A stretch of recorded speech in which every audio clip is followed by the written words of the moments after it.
നമ്മുടെ ഇടയിലും ചില ആൾക്കാർ പറയും, പുള്ളി നിങ്ങളുടെ സഭയിലല്ലേ? ആ, ഞങ്ങളുടെ സഭയിലാ. മീൻപിടുത്തമാ. അത് പറയേണ്ട ഒരു കാര്യവും ഉള്ളതല്ല. എന്നാൽ അതുകൂടെ ചേർത്ത് ഇപ്പം എല്ലാവരും പാമ്പിരിക്കുക. ചിലരെ പറ്റി പറയല്ലേ, പുള്ളി നിങ്ങളുടെ സഭയിൽ. ആ, നമ്മുടെ സഭയിലാ. മറ്റേതാ. ആർക്കും ഒന്നും അറിയാമല്ല. എല്ലാവരും പൊട്ടമാടത്ത് ഇരിക്കും പോലെ ഇരിക്കുക. ഇതിൻ്റെ അപ്പുറം പറഞ്ഞാച്ചാ ഈ കണ്ണടച്ചിരുട്ടാക്കരുത്. എനിക്കിഷ്ടമല്ല. ഉള്ളതുപോലെ പറയണം. നമ്മുടെ ഭാഗമെല്ലാം പൊത്തി വെച്ച് മറ്റവൻ്റെ മണ്ടേ കുതിര കയറരുത്. എടാ, ന്യായവിസ്താരത്തിൽ മുഖം നോക്കരുത്. ചെറിയവൻ്റെ കാര്യവും വലിയവൻ്റെ കാര്യവും കാര്യമായിട്ട് പറയണം. അപ്പം അന്നും ഇങ്ങനെയൊക്കെ ഉണ്ടായിരുന്നത്. മറിയയുടെ മകൻ, മറിയാമ്മയെന്നല്ല, മറിയ കൊച്ചമ്മയെന്നുമല്ല, മറിയാമ്മയെന്നുമല്ല, മറിയാമ്മയമ്മച്ചിന്നും നമ്മളൊക്കെ അങ്ങനെ ആണല്ലോ വിളിക്കുന്നത്. ഇച്ചിരി കാശും പുത്തനും ഇച്ചിരി പിടിപ്പുണ്ടെങ്കിലും മറിയാമ്മ കൊച്ചമ്മ, മറിയാമ്മ അമ്മച്ചി, മറിയാമ്മ ആൻറ്റി, മറിയാമ്മ. ഇതൊന്നും ഇല്ലാത്ത ഒരമ്മയാണ് പറയും, മറിയ സൗരിയുടെ വീട്ടിൽ ഒരു പ്രത്യേക സാരിയാണ് മറിയ സാരി. ചൈന സിൽക്ക് എന്നൊക്കെ കേട്ടിട്ടില്ലേ? കോട്ടൺ സാരി, കാഞ്ചീപുരം സാരി, അതുപോലെ ഒരു സാരിയാണ് മറിയ സാരി. എന്നെ ആർക്കും ഒന്നും അനുഭവമൊന്നുമില്ലാത്ത ചിലരുടെ മുഖമൊക്കെ വല്ലാതെ പോകുന്നു. ഇച്ചിരി കഴിയട്ടെ. ദൈവത്തിന് മഹത്വം. നമ്മളെ നല്ലതുപോലെ അറിയുന്നൊരു ദൈവമുണ്ട്. ഞങ്ങളെല്ലാം കുടുംബത്തിൽപ്പെട്ടവരാ. നമ്മുടെ ആൾക്കാരും പറയത്തില്ലേ, ഞങ്ങൾ വലിയ കുടുംബമാ. അയ്യോ, ഞങ്ങൾ റോയൽ ഫാമിലി. മറ്റേതോ കുടുംബം. അതാ തുരുത്തെ താമസിക്കുന്ന തങ്ക. അപ്പുറം തുരുത്തെ താമസിക്കുന്ന തങ്കയ്ക്ക് എന്നാ കുടുംബം? ഞങ്ങൾ കുടുംബക്കാരായിക്കോട്ടെ. എൻ്റെ ഭാഷയെ പറയാം, വചനത്തിൽ നിന്ന്. കുടുംബത്തിൽ പിറന്ന നിനക്കും കുടുംബത്തിലല്ലെന്ന് പലരും ചിന്തിക്കുന്ന മറ്റൊരു വ്യക്തിക്കും സകലർക്കും രക്ഷ ഒന്നാ. രക്ഷകൻ ഒരുവനാ. നീ പകലോമറ്റമാന്നേലും ചങ്കരിപുരി ആന്നേലും കാളികാവാന്നേലും കളിക്കലാന്നേലും കൊച്ചുകളിക്കലാന്നേലും മുളമൂട്ടിലെയാന്നേലും പോളച്ചിറക്കയാന്നേലും തായിലത്തെയാന്നേലും കുരുടാമണ്ണിലെയാന്നേലും ഏത് വട്ടച്ചേരി ആന്നേലും വട്ടച്ചേരി തിരുമേനിയുടെ വട്ടച്ചേരി ആന്നേലും വാക്കേലയാന്നേലും ചാമേലയാന്നേലും ഏത് കുന്നത്തെയാന്നേലും നീ രക്ഷിക്കപ്പെടണം. രാത്രി ദൈവം എല്ലാവരെയും അനുഗ്രഹിക്കട്ടെ. വായിച്ച തിരുവെടുത്ത് യൂദയുടെ ലേഖനം അതിൻ്റെ 11-ാമത്തെ തിരുവെടുത്താണ്. ഇവിടെ ഇരിക്കുന്ന കർത്തദാസന്മാർക്കും ദൈവമക്കൾക്കുമൊക്കെ വളരെ പരിചിതമായ തിരുവെടുത്താണ്. ഒരിക്കൽ കൂടി ആ തിരുവെടുത്ത് വായിച്ച് സഹായിക്കണമെന്ന് അപേക്ഷിക്കുന്നു. അവർക്ക് അയ്യോ കഷ്ടം. അവർ കയ്യിന്റെ വഴിയിൽ നടക്കുകയും കൂലി കൊതിച്ച് ബിലയാമിന്റെ വഞ്ചനയിൽ തങ്ങളെ തന്നെ ഏൽപ്പിക്കുകയും കോരഹിന്റെ മത്സരത്തിൽ നശിച്ചു പോകുകയും ചെയ്യുന്നു. അവിടെ ഒടുവിലത്തെ പദം നശിച്ചു പോകുന്നു. അതുകൊണ്ട് ഇന്ന് രാത്രി ആരും നശിച്ചു പോകരുത്. നശിച്ചു പോകുന്നവരുടെ ഗണത്തിൽ ആരും പെടരുത്.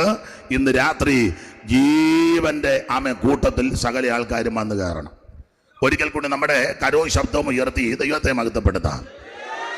ശക്തിയോട് ദൈവത്തെ സ്തുതിച്ചാട്ടെ.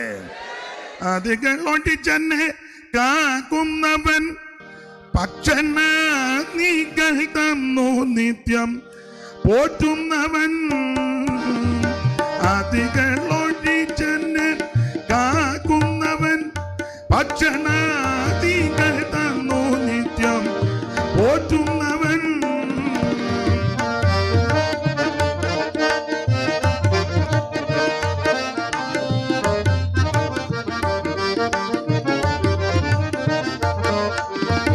അതികളൊട്ടിച്ചെന്നെ കാക്കുന്നവൻ ഭക്ഷണാദികൾ തന്നു നിത്യം പോറ്റുന്നവൻ. നീതി വഴിയിലെന്നെ നടത്തിക്കൊണ്ടു വരുന്നവൻ.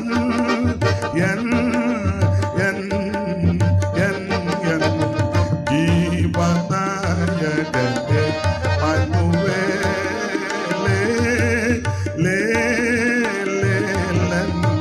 ജീവനായകൻ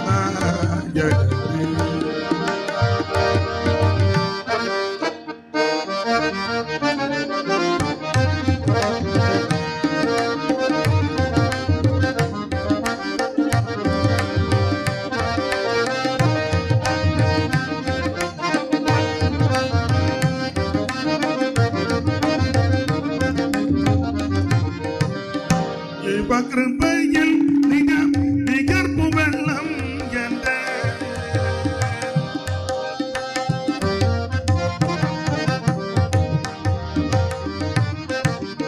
ദൈവകൃപയിൽ നികർപ്പു വെള്ളം എന്റെ മേലൊടിച്ചു പാപത്തിൽ നിന്നുണർത്തി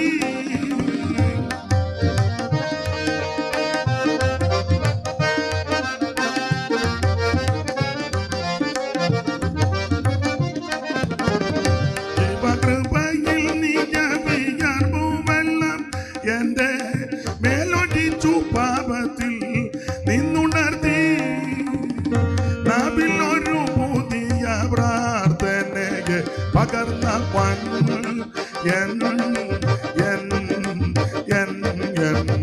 ജീവനായകനെ മനുവേലേ ജീവനായകനെ മനുവേ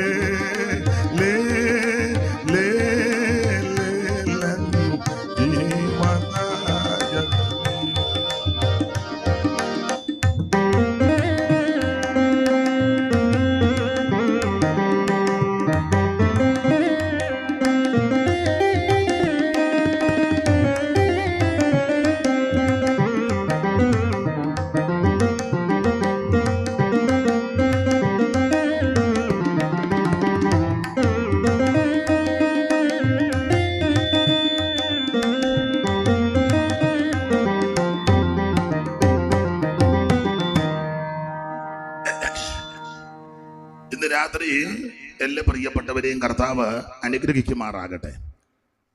കഴിഞ്ഞ രാത്രിയിൽ കർത്താവിൻ്റെ ശ്രേഷ്ഠദാസന് കൂടി വിലപ്പെട്ട ദൂത്, രക്ഷയുടെ ദൂത് വളരെ ശക്തമായി ദൈവം കേൾപ്പിച്ചു. നാളെ അവിടുന്ന് അനുവദിച്ചാൽ ഇവിടെ വന്ന് സംസാരിക്കുന്ന ബഹുമാന്യ കർത്തദാസന് വളരെ ശക്തമായി ദൈവിക ദൂത് അറിയിപ്പാൻ ദൈവം കൃപ ചെയ്യട്ടെ. ഈ രാത്രിയിൽ അല്പസമയം നമുക്ക് ദൈവവചനത്തിൽ നിന്ന് ഒന്ന് ചിന്തിക്കാം, ധ്യാനിക്കാം. മുമ്പ് തുടക്കത്തിൽ തന്നപോലെതാ കർത്താവ് അതിന് കൃപ നൽകുമാറാകട്ടെ. ഞാൻ ഓർപ്പിച്ചല്ലോ, പരിചിതരായ ധാരാളം ആൾക്കാർ ഇന്ന് രാത്രി ഇവിടെ വന്നിട്ടുണ്ട്. നിങ്ങളുടെ വിലപ്പെട്ട പ്രാർത്ഥന കോട്ടയാണ്. മേലിലും പ്രാർത്ഥിക്കണമെന്ന് എല്ലാവരോടും വിനീതമായിട്ട് അപേക്ഷിക്കുന്നു. ഫിലിപ്പിച്ചനുമായിട്ട് ഏറെ വർഷത്തെ ബന്ധം, ധാരാളം യോഗങ്ങൾക്ക് പോയി ശുശ്രൂഷിപ്പാൻ ഇടയായിട്ടുണ്ട്. തന്നെയല്ല, ചെന്നിത്തല കാരാഴ്മയൊക്കെ പഴയ ദൈവമക്കൾ ധാരാളമുള്ള സ്ഥലങ്ങളാണ്. അവരുടെ പിന്തലമുറകളും കർത്താവിനെ സേവിക്കുന്നതിൽ ദൈവത്തിന് മഹത്വം. ഞാനെപ്പോഴും പറയാറുണ്ട്, ചെന്നിത്തല എന്ന് പറയുമ്പോൾ സാധാരണ പെട്ടെന്ന് ചെന്നിത്തല ഏക്കബ് സാറിൻ്റെ പേര് പഴയ ആൾക്കാർ പറയും. ഇപ്പോഴത്തെ ആൾക്കാർക്ക് അത് പെട്ടെന്ന് അത്രയും ഓർമ്മയുണ്ടോ എന്നറിയത്തില്ല. പിന്നെ ഞാൻ മറക്കാത്ത ഒരു വ്യക്തിയാണ് പായിക്കാട്ട് യോണിച്ചന്. വളരെ നല്ല ഒരു കർത്തൃദാസനായിരുന്നു, കടന്നുപോയി. പിന്നെ TPM സഭയുടെ പഴയ ഒരു ചീഫ് പാസ്റ്റർ ഉണ്ടായിരുന്നു, BG ശ്യാമുവേൽ. അതൊക്കെ ചെന്നിത്തലക്കാരനാണ്. അങ്ങനെ ശ്രേഷ്ഠരായ കർത്തൃദാസന്മാർ. അടുത്ത കാലത്താണല്ലോ കടന്നുപോയ നമ്മുടെ മുട്ടൻ കീവറിച്ചാൻ. അദ്ദേഹം മുട്ടൻകാരനെങ്കിലും ഇവിടെ വന്ന് പാർത്ത് കർത്താവിൻ്റെ ശുശ്രൂഷ ചെയ്ത ആ വാത്സല്യ ബഹുമാന്യ പിതാവ്. മറ്റനേക ദൈവമക്കൾ ഈ ദേശത്തുണ്ട്. അതുപോലെ എനിക്ക് വേണ്ടപ്പെട്ടൊരു കുടുംബമാണ് നമ്മുടെ കറുകത്തറയിലെ തങ്കച്ചായന്. ഏറെ വർഷങ്ങൾ ആ സഭയിൽ പല കുടുംബങ്ങളിൽ ശുശ്രൂഷിപ്പാൻ ഇടയായിട്ടുണ്ട്. അങ്ങനെ ധാരാളം പരിചിതർ ഈ ദേശത്തുണ്ട്. അവരെ എല്ലാവരെയും ഓർത്ത് ദൈവത്തെ സ്തുതിക്കുന്നു. ദൈവം എല്ലാവരെയും അനുഗ്രഹിക്കട്ടെ. ഇന്ന് രാത്രി നമുക്ക് തിരുവഴുത്തിൽ നിന്ന് ചില കാര്യങ്ങൾ ശാന്തമായിട്ട് ധ്യാനിക്കാം. അതിനടിസ്ഥാനമായിട്ട് വായിച്ചത് യൂദയുടെ ലേഖനം 11-ാം വാക്യമാണ്. മുമ്പ് ഞാൻ തുടക്കത്തിൽ തന്നതുപോലെ ഒന്ന് എനിക്ക് പറയാനറിയാൻ മേൽ ഒന്നുകൂടെ വായിച്ചു. അവർക്ക് അയ്യോ കഷ്ടം, അവർ കയ്യിന്റെ വഴിയിൽ നടക്കയും കൂലി കൊതിച്ച് ബിലയാമിന്റെ വഞ്ചനയിൽ തങ്ങളെ തന്നെ ഏൽപ്പിക്കുകയും കോരഹിന്റെ മത്സരത്തിൽ നശിച്ചു പോകുകയും ചെയ്യുന്നു. ദൈവത്തിന്റെ മഹത്വം. വളരെ പരിചിതമായ ഒരു തിരുവെടുത്താണ് ഇന്ന് രാത്രിയിലെ തിരുവചന ചിന്തയ്ക്ക് അടിസ്ഥാനമായിട്ട് വായിച്ചത്. യൂദയുടെ ലേഖനം അതിൻ്റെ 11-ാമത്തെ തിരുവെടുത്ത്. ഈ തിരുവെടുത്തിൽ 3 വ്യക്തികളെ പരാമർശിക്കുന്നു. അതെല്ലാം നിങ്ങൾക്കറിയാം. 1 കയീൻ, 2 ബിലയാം, 3 കോരഹ്. ഈ 3 പേരുടെ രീതികളും പ്രവർത്തികളും ചെയ്തികളും നാം അനുഷ്ഠിച്ചാൽ നമ്മൾ നശിച്ചു പോകും. അതുകൊണ്ട് ഇങ്ങനെയുള്ള വിഷയങ്ങളെ വിട്ടൊഴിഞ്ഞ് നശിച്ചു പോകാതെ നാം എല്ലാം നിത്യജീവൻ പ്രാപിക്കണം. അതായത് ഇതിലെ പ്രധാന വിഷയം. അത് വചനപരിജ്ഞാനമുള്ളവരായി ഇന്ന് രാത്രി എന്നെ കേൾക്കുന്നതിൽ ഒരു സിംഹഭാഗം ആൾക്കാരും എപ്പോഴും പറയാറുള്ളത് ഒന്നുകൂടെ ആവർത്തിക്കാം. പുതിയ നിയമത്തിലെ 27 പുസ്തകത്തിൽ 21 ലേഖനങ്ങളിൽ വളരെ പ്രധാനപ്പെട്ട ഒരു ലേഖനമാണ് യൂദയുടെ ലേഖനം. ഒരധ്യായമുള്ള പല ലേഖനങ്ങളുണ്ട്. അതിലൊന്ന് യൂദയുടെ ലേഖനം. പിന്നെ ലേഖനം ഫിലേമോന്റെ ഒരു ലേഖനം. പിന്നെ യോഹന്നാന്റെ 2-ാം ലേഖനവും യോഹന്നാന്റെ 3-ാം ലേഖനം. അപ്പൊ ഈ 4 പുസ്തകങ്ങൾ ഓരോ അധ്യായങ്ങളേ ഉള്ളൂ പുതിയ നിയമത്തിൽ ലേഖനങ്ങളിൽ. പക്ഷെ ഇതെല്ലാം ഒന്നുകൊന്നൊക്കെ മെച്ചപ്പെട്ട പുസ്തകങ്ങളുമാണ്. അപ്പോൾ തന്നെ ഈ യൂദയുടെ ലേഖനത്തിൽ നമുക്കറിയാം, കാണാനങ്ങ് പറഞ്ഞു എത്ര വാക്യമാ? 25 വാക്യങ്ങളാ. ഇതുപോലെ 25 വാക്യമുള്ള വേറൊരു ലേഖനം ഏതാ?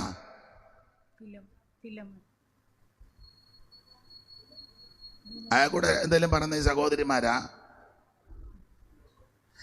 ഫിലേമോന്റെ ലേഖനം. അത് 25 വാക്യമേ ഉള്ളൂ. 2 ലേഖനത്തിലും കൂടെ 50 വാക്യം. പക്ഷെ 2 ലേഖനവും ഒന്നുകൊന്നുക്ക് മെച്ചമാണ്. 2 ലേഖനവും നമുക്കറിയാം. ഫിലേമോന്റെ ലേഖനത്തിന്റെ വിഷയം അറിയാം. ഫിലേമോൻ ഒരു ധനാഢ്യനായിരുന്നു. കൊലോസിയ പട്ടണത്തിൽ ജീവിച്ച വ്യക്തി. അങ്ങേരുടെ വീട്ടിലെ ഒരു സഭയുണ്ടായിരുന്നു. ആ സഭയുടെ ശുശ്രൂഷകൻ അദ്ദേഹത്തിൻ്റെ മകൻ അർക്കിപ്പാസ്. അദ്ദേഹത്തിൻ്റെ ഭാര്യ സഹോദരിയും വളരെ ഉത്സാഹത്തോടെ ഈ പ്രവർത്തനത്തിന് ചുക്കാൻ പിടിച്ചു. അപ്പിയ മാത്രമല്ല, ഈ ധനാഢ്യനായ ഫിലേമോന്റെ വീട്ടിലെ ഒരടിമയായിരുന്നു ഒനേസിമോസ്. എന്തോ കാരണത്താൽ ഒനേസിമോസ് തെറ്റ് ചെയ്തു, കളവ് ചെയ്ത് അവിടുന്ന് പോയി. ഒടുവിൽ പൗലോസ് റോമിൽ തടവിലായിരിക്കുമ്പോൾ, വീട്ടു തടങ്കലിൽ ആയിരിക്കുമ്പോൾ ഈ ഒനേസിമോസിനെ പരിചയപ്പെട്ട് സുവിശേഷം പറഞ്ഞു. ഒനേസിമോസ് രക്ഷിക്കപ്പെട്ടു. അതുകൊണ്ടാണ് പൗലോസ് കത്തെടുത്തുമ്പോൾ പറഞ്ഞത്, ഞാൻ തടവിൽ വെച്ച് ജനിപ്പിച്ച എൻ്റെ മകൻ അവിടെ കിടന്ന് പരാതിയാലേക്ക് ഒന്നുമല്ല. ഞാനിവിടെ വരാൻ കാരണക്കാരൻ ഇന്നവനെ, അവൻ്റെ തല പോവുകയുള്ളൂ, ഇവനൊന്നും ഗതി പിടിക്കുകയല്ല. നമ്മൾ പറയുന്നൊന്നും പൊതുവെ പറയാനൊക്കുകയല്ല. പക്ഷെ പൗലോസ് ആ തടവിൽ വെച്ചും ഒരാളോട് സുവിശേഷം പറഞ്ഞ് അവനെ നേടിയെടുത്തു. അപ്പോൾ നിയമമനുസരിച്ച് ഈ ഒനേസിമോസ് വീണ്ടും ഫിലേമോന്റെ വീട്ടിലോട്ട് വിടണം. അതിന് കത്ത് കൊടുത്ത് വിടുക, അതാണല്ലോ അതിലെ വിഷയം. ഞാൻ ആ ലേഖനം വായിച്ചപ്പോൾ വലിയ സന്തോഷവും കരയുകയും ചെയ്തു.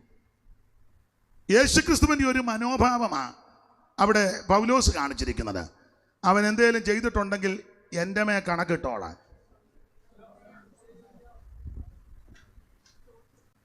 നീ ഇവനെ എന്നെ പോലെ ചേർക്കണമെന്നാ. നിന്റെ വീട്ടിൽ എന്തോ കളവ് കാണിച്ചാ പോയത്. ഇനിയും തിരിച്ചു വരുന്നത് അവൻ കള്ളനായിട്ടല്ല, ദൈവവൈതലായിട്ടാ വരുന്നേ.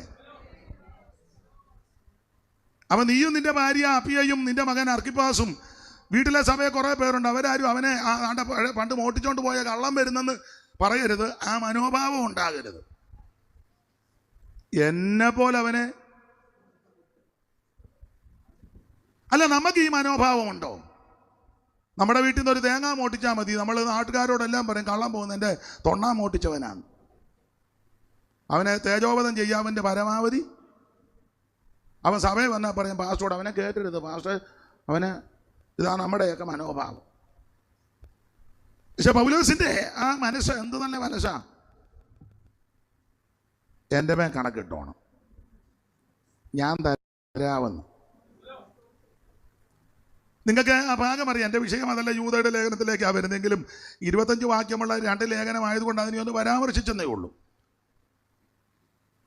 ഒനേസിമോസിനെ പറ്റി, ഫിലേമോനെ പറ്റി 1, 2, 3 വാക്യം അതിൽ എഴുതിയിട്ടുണ്ട്. നീ അനേക വിശുദ്ധന്മാരുടെ ഹൃദയം തണുപ്പിച്ചവനാ. നീ അനേകരുടെ ഹൃദയം തണുപ്പിച്ചവൻ. 7-ാം വാക്യമാണെന്ന് തോന്നുന്നു. ഏതാ? 7-ാം വാക്യം. വായിച്ചേ. വിശുദ്ധന്മാരുടെ ഹൃദയം നീ തണുപ്പിച്ചത് മതി. അപ്പോൾ നീ വിശുദ്ധന്മാരുടെ ഹൃദയം തണുപ്പിച്ചവനാ, അല്ലാതെ അവരുടെ ഹൃദയത്തിനകത്ത് തീ കോരിയിടുകയല്ല. എന്നോടൊരിക്കൽ ഒരു ഉപദേശം പറഞ്ഞു, ശനിയാഴ്ച ആകുമ്പോൾ എനിക്കിതിലെ ഒരു തീയാന്ന്. ഞാൻ ചോദിച്ചു, ആത്മാവിൻ്റെ അല്ല, ഞായറാഴ്ച ഇവനെല്ലാം വരും, എന്നതാ ഒപ്പിക്കുന്നെന്ന് അറിയത്തില്ല. അതുകൊണ്ട് എനിക്കങ്ങ് അങ്ങനെ തീയിടുന്ന ആൾക്കാരുണ്ട്. ഇത് ഒനേസിമോസ് ഫിലേമനെ പറ്റിയുള്ള സാക്ഷ്യമാണ്. നീ അനേക വിശുദ്ധന്മാരുടെ ഹൃദയം, ദൈവമക്കൾ ഹൃദയം തണുപ്പിക്കുന്നവരായിരിക്കണം. മനോദുഃഖത്തോടെ, മനോഭാരത്തോടെ, വേദനയോടെ, ബുദ്ധിമുട്ടോടെ ആരെങ്കിലും നിന്റെ വീട്ടിൽ വന്നാൽ, നിന്റെ അടുക്ക വന്നാൽ, സഭയിൽ വന്നാൽ, അവർ തിരിച്ചു പോകുമ്പോൾ അവൻ സമാധാനത്തോടെ, ആശ്വാസത്തോടെ വേണം തിരിച്ചു പോകാൻ. അങ്ങനെ ആശ്വാസം കൊടുക്കാൻ ഒരേ മാർഗമേ ഉള്ളൂ, ദൈവത്തിന്റെ വചനം. അപ്പോൾ ഒനേസിമോസിനോടുള്ള ബന്ധത്തിൽ ഫിലേമോനോട് പറയാ, നീ ഒത്തിരി പേരുടെ ഹൃദയം തണുപ്പിച്ചതല്ലേ. എന്നിട്ട് പൗലോസ് പറഞ്ഞൊരു പദമുണ്ട്, നിന്നെപ്പറ്റി നല്ല സാക്ഷ്യമാണ് കേട്ടേക്കുന്നത്, ഒത്തിരി പേരുടെ ഹൃദയം നീ. എന്നിട്ട് പറഞ്ഞു, സഹോദര, അങ്ങനെ ആണെങ്കിൽ എൻ്റെ ഹൃദയവും കൂടെ ഒന്ന് തണുപ്പിച്ചേ. 20-ാം വാക്യമാണെന്ന് തോന്നുന്നു. അതേ സഹോദര, നിന്നെ കൊണ്ട് എനിക്ക് കർത്താവിൽ ഒരു അനുഭവം വേണ്ടിയിരിക്കുന്നു. ക്രിസ്തുവിൽ എന്റെ ഹൃദയം തണുപ്പിക്കാം. നീ എന്റെ ഹൃദയം കൂടെ ഒന്ന് തണുപ്പിക്ക. നീ അനേകരുടെ ഹൃദയം തണുപ്പിച്ച ആളാണ്, കേട്ടിട്ടുണ്ട്. നിന്നെപ്പറ്റി അനേകർ സാക്ഷ്യം പറഞ്ഞിട്ടുണ്ട്. സഹോദര, എനിക്കൂടെ ഒരു അനുഭവം വേണ്ടേ? എൻ്റെ ഹൃദയം കൂടെ ഒന്ന് തണുപ്പിക്കാം. ഇന്ന് രാത്രി ഇവിടെ വന്നിരിക്കുന്നവരെല്ലാം അന്യോന്യ ഹൃദയം തണുപ്പിക്കണം. അതാണ് നമ്മളെക്കുറിച്ച് കർത്താവ് ഉദ്ദേശിക്കുന്നത്. എനിക്ക് ഫിലേമോൻ്റെ ലേഖനമൊക്കെ അടുക്കടുക്കായിട്ട് പറയുന്നത് ഇന്ന് അതല്ല. നമ്മുടെ 25 വാക്യം 2 ലേഖനവും സെയിം ആയതുകൊണ്ടാണ് ഒന്ന് പരാമർശിച്ച് എടുത്ത ലേഖനത്തിലേക്ക് നമുക്ക് മടങ്ങി വരാം. യൂദയുടെ ലേഖനം 11-ാമത്തെ വാക്യം ശ്രദ്ധിക്കുക. ഈ യൂദയുടെ ലേഖനം നമുക്കറിയാം, ഈ യൂദ യേശു ക്രിസ്തുവിൻ്റെ അർത്ഥ സഹോദരനാകുന്ന യൂദയാണ്. കാരണം നമ്മുടെ കർത്താവാകുന്ന യേശു ക്രിസ്തുവിനെ പ്രസവിച്ച അനന്തരം അമ്മ വീണ്ടും മക്കളെ പ്രസവിച്ചു. അതിന് മക്കളുണ്ടായിരുന്നത് ധാരാളം വാക്യം തെളിവുണ്ട്. 6:3 ഇപ്പോൾ ഒന്ന് വായിച്ചോ. മർക്കോസ് 6:3. യേശു ക്രിസ്തുവിനെ പ്രസവിച്ച അനന്തരം ഈ അമ്മയ്ക്ക് മക്കളുണ്ടായി. ആ മക്കളെ പറ്റി അവിടെ പരാമർശമുണ്ട്. മർക്കോസിന്റെ സുവിശേഷം 6-ാം അധ്യായത്തിന്റെ 3-ാമത്തെ തിരുവെടുത്ത് വായിക്കാം. ദൈവത്തിന് മഹത്വം. ഇവൻ മറിയയുടെ മകനും യാക്കോബ്, യോസെ, യൂദാ, ശിമോൻ എന്നിവരുടെ സഹോദരനുമായ തച്ചനല്ലയോ. കൊച്ചാക്കാനാ പറഞ്ഞത്, തച്ചനാന്ന്. നമ്മുടെ ഇടയിലും ചില ആൾക്കാർ പറയും, പുള്ളി നിങ്ങളുടെ സഭയിലല്ലേ? ഞങ്ങളുടെ സഭയിലാ. മീൻപിടുത്തവാ. അത് പറയേണ്ട ഒരു കാര്യവും ഉള്ളതല്ല. എന്നാൽ അതുകൂടെ ചേർത്ത് ഇപ്പൊ എല്ലാവരും പാമ്പിയിരിക്കുക. ചിലരെ പറ്റി പറയല്ലേ, പുള്ളി നിങ്ങളുടെ സഭയിൽ. നമ്മുടെ സഭയിലാ. മറ്റേതാ. ആർക്കും ഒന്നും അറിയാമല്ല. എല്ലാവരും പൊട്ടമാടത്ത് ഇരിക്കും പോലെ ഇരിക്കുക. ഇതിൻ്റെ അപ്പുറം പറഞ്ഞാച്ചാ ഈ കണ്ണടച്ചിരുട്ടാക്കരുത്. എനിക്കിഷ്ടമല്ല. ഉള്ളതുപോലെ പറയണം. നമ്മുടെ ഭാഗമെല്ലാം പൊത്തി വെച്ച് മറ്റവൻ്റെ മണ്ടേ കുതിര കയറരുത്. ന്യായവിസ്താരത്തിൽ മുഖം നോക്കരുത്. ചെറിയവൻ്റെ കാര്യവും വലിയവൻ്റെ കാര്യവും കാര്യമായിട്ട് പറയണം. അപ്പം അന്നും ഇങ്ങനെയൊക്കെ ഉണ്ടായിരുന്നത്. മറിയയുടെ മകൻ, മറിയാമ്മയെന്നല്ല, മറിയ കൊച്ചമ്മയെന്നുമല്ല, മറിയാമ്മയെന്നുമല്ല, മറിയാമ്മയമ്മച്ചിന്നും നമ്മളൊക്കെ അങ്ങനെ ആണല്ലോ വിളിക്കുന്നത്. ചില കാശും പുത്തനും ചില പിടിപ്പുണ്ടെങ്കിലും മറിയാമ്മ കൊച്ചമ്മ, മറിയാമ്മ അമ്മച്ചി, മറിയാമ്മ ആൻറ്റി, മറിയാമ്മ, ഇതൊന്നും ഇല്ലാത്ത ഒരമ്മയാണ് പറയും മറിയ സൗരിയുടെ വീട്ടിൽ ഒരു പ്രത്യേക സാരിയാണ് മറിയ സാരി. ചൈന സിൽക്ക് എന്നൊക്കെ കേട്ടിട്ടില്ലേ? കോട്ടൺ സാരി, കാഞ്ചീപുരം സാരി, അതുപോലെ ഒരു സാരിയാണ് മറിയ സാരി. എന്നെ ആർക്കും ഒന്നും അനുഭവമൊന്നുമില്ലാത്ത ചിലരുടെ മുഖമൊക്കെ വല്ലാതെ പോകുന്നു. ഇച്ചിരി കഴിയട്ടെ. ദൈവത്തിന് മഹത്വം. നമ്മളെ നല്ലതുപോലെ അറിയുന്നൊരു ദൈവമുണ്ട്. യാക്കോബിന്റെ ലേഖനത്തിൽ പറയാം, മോതിരമിട്ട് പൊന്മോതിരമിട്ട് വിലയേറിയ വസ്ത്രം ധരിച്ചു വരുത്താൽ നിങ്ങൾ പറയും സുഖാനെ ഇവിടെ ഇരിക്കാൻ. അല്ലാത്തൊരുത്തം വന്നാലോ അടങ്ങാനും പോയിടാ. ഒന്നാം പ്രതി ഞാനാ. മുഖപക്ഷം ദൈവത്തിനില്ല, ദൈവമക്കൾക്കും പാടില്ല. ദൈവമക്കൾക്ക് ഇല്ലെന്നൊന്നും ഞാൻ പറയത്തില്ല, ദൈവമക്കൾക്ക് പാടില്ല. അതെ, നമുക്ക് വിഷയം വിട്ടെങ്കിൽ ഇപ്പം നിങ്ങൾ ചിന്തിക്കുക, ഓ പിലേമം തന്നെ പറഞ്ഞാൽ മതിയായിരുന്നു, അത് ഇതിലും കട്ടിയ. ദൈവത്തിന് മഹത്വം. അപ്പോൾ ശ്രദ്ധിക്കുക, ഈ യൂദ യേശു ക്രിസ്തുവിന്റെ അർത്ഥ സഹോദരനാ.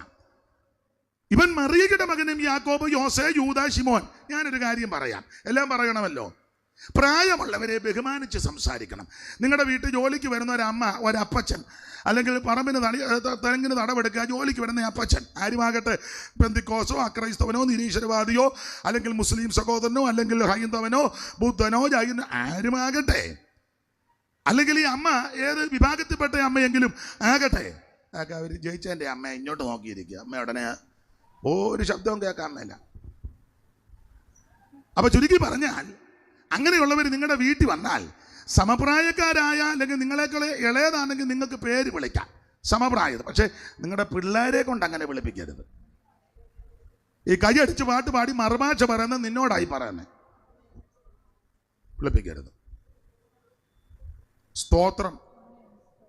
അഥവാ ചില പിള്ളേർക്ക് പക്വത വരാത്ത പിള്ളേർ കാണും. മറിയാമ്മ എന്ന് വിളിച്ച, മറിയേ എന്ന് വിളിച്ച എടി അങ്ങനെ വിളിക്കരുത്, അമ്മച്ചി എന്ന് വിളിക്കുക. ഇല്ലെങ്കിൽ അമ്മച്ചി എന്ന് വിളിക്കാൻ കുറച്ച് അങ്ങ് ബുദ്ധിമുട്ടാണ്. മറിയാമ്മ എന്നങ്ങ് വിളിക്കുക. മറിയേ അത് വേണ്ട. തേ ഇങ്ങോട്ട് നോക്കിക്കേ, അങ്ങനെയും വിളിക്കരുത്. തേ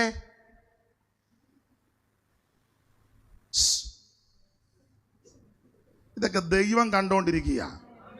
നിന്റെ ഈ സൂത്രബുദ്ധിയും കുരുട്ടുബുദ്ധിയല്ല.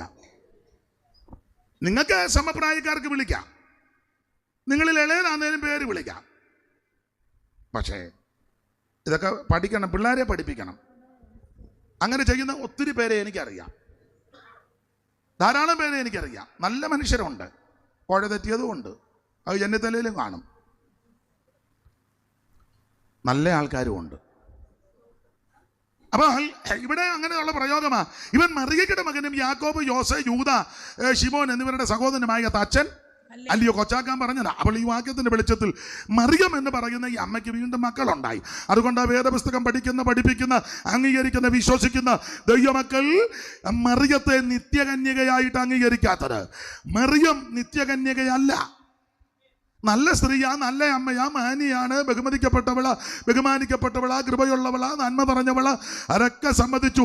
ആ നല്ല സ്വഭാവ വൈശിഷ്ട്യമുള്ള ഒരമ്മയാ മറിയം. പക്ഷേ മറിയം നിത്യകന്യകയല്ല, തന്നെയല്ല. മറിയത്തോട് പ്രാർത്ഥിക്കാനും ആരാധിക്കാനും അവസ്ഥയില്ല. ആരാധനയ്ക്ക് യോഗ്യൻ യേശു ക്രിസ്തുവാണ്. അതുകൊണ്ടാണ് ദൈവമക്കൾ അങ്ങനെ അംഗീകരിക്കാത്തത്. ശ്രദ്ധിക്കുക. അപ്പോൾ ഇങ്ങനെ പഠിക്കുമ്പോൾ യേശു ക്രിസ്തു അർത്ഥ സഹോദരനാണ് ഈ ലേഖനം എഴുതിയ യൂദ. ഞാനൊരു കാര്യം പറയാം, നിങ്ങൾക്ക് അറിവുള്ളതാ. യേശുക്രിസ്തുവിന്റെ അർത്ഥ സഹോദരനായ യൂദയെങ്കിലും യൂദായുടെ മനോഭാവം ആ വാക്യത്തിലുണ്ട്. യൂദയുടെ മനോഭാവം.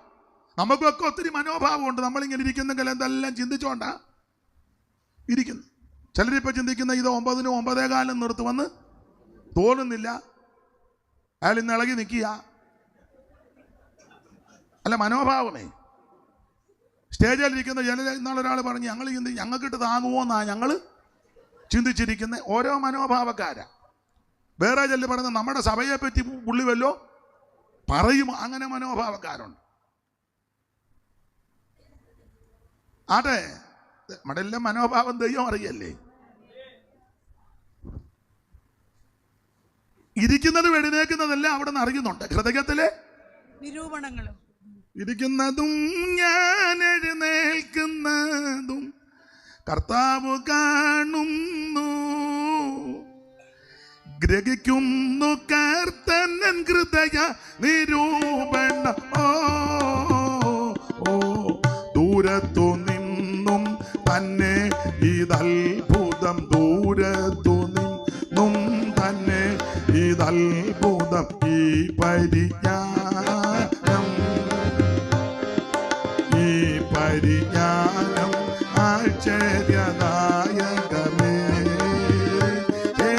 അറിയുന്നു ശോധന ചെയ്തന്റെ നാഥൻ, അറിയുന്നു ശോധന ചെയ്തന്റെ ഈ പരിജ്ഞാനം. അപ്പൊ ശ്രദ്ധിക്കുക, നമ്മുടെ ഹൃദയത്തെ നന്നായിട്ട് അറിയുന്ന ദൈവമാ. മനോഭാവം, യൂദയുടെ ഒരു മനോഭാവം. ഒന്നാം വാക്യം വായിച്ചാട്ടെ ലിസുമാമേ. യേശുക്രിസ്തുവിന്റെ ദാസനും യാക്കോബിന്റെ സഹോദരനുമായ യൂദ. അപ്പൊ യൂദ തന്നെ ഒന്ന് പരിചയപ്പെടുത്തുക. യേശുക്രിസ്തുവിന്റെ ദാസൻ എന്നാ പരിചയപ്പെടുത്തിയത്. യഥാർത്ഥത്തിൽ യൂദ യേശുക്രിസ്തുവിന്റെ അർത്ഥ സഹോദരനാ, പക്ഷെ അങ്ങനെ പരിചയപ്പെടുത്തിയില്ല. അതാ മനോഭാവം. യേശുക്രിസ്തുവിന്റെ ദാസൻ.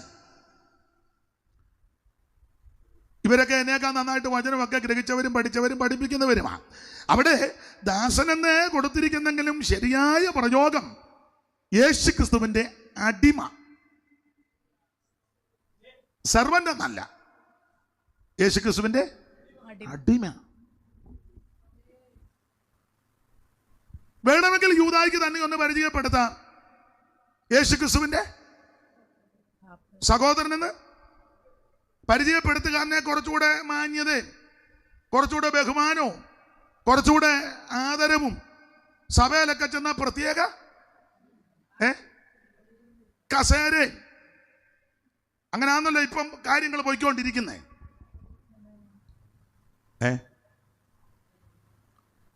ചെല്ലുമ്പോഴേ പറയാം ഞാൻ പുള്ളി കൗൺസിലുള്ള എന്നാ പ്രത്യേക കസേര, കൗൺസില്.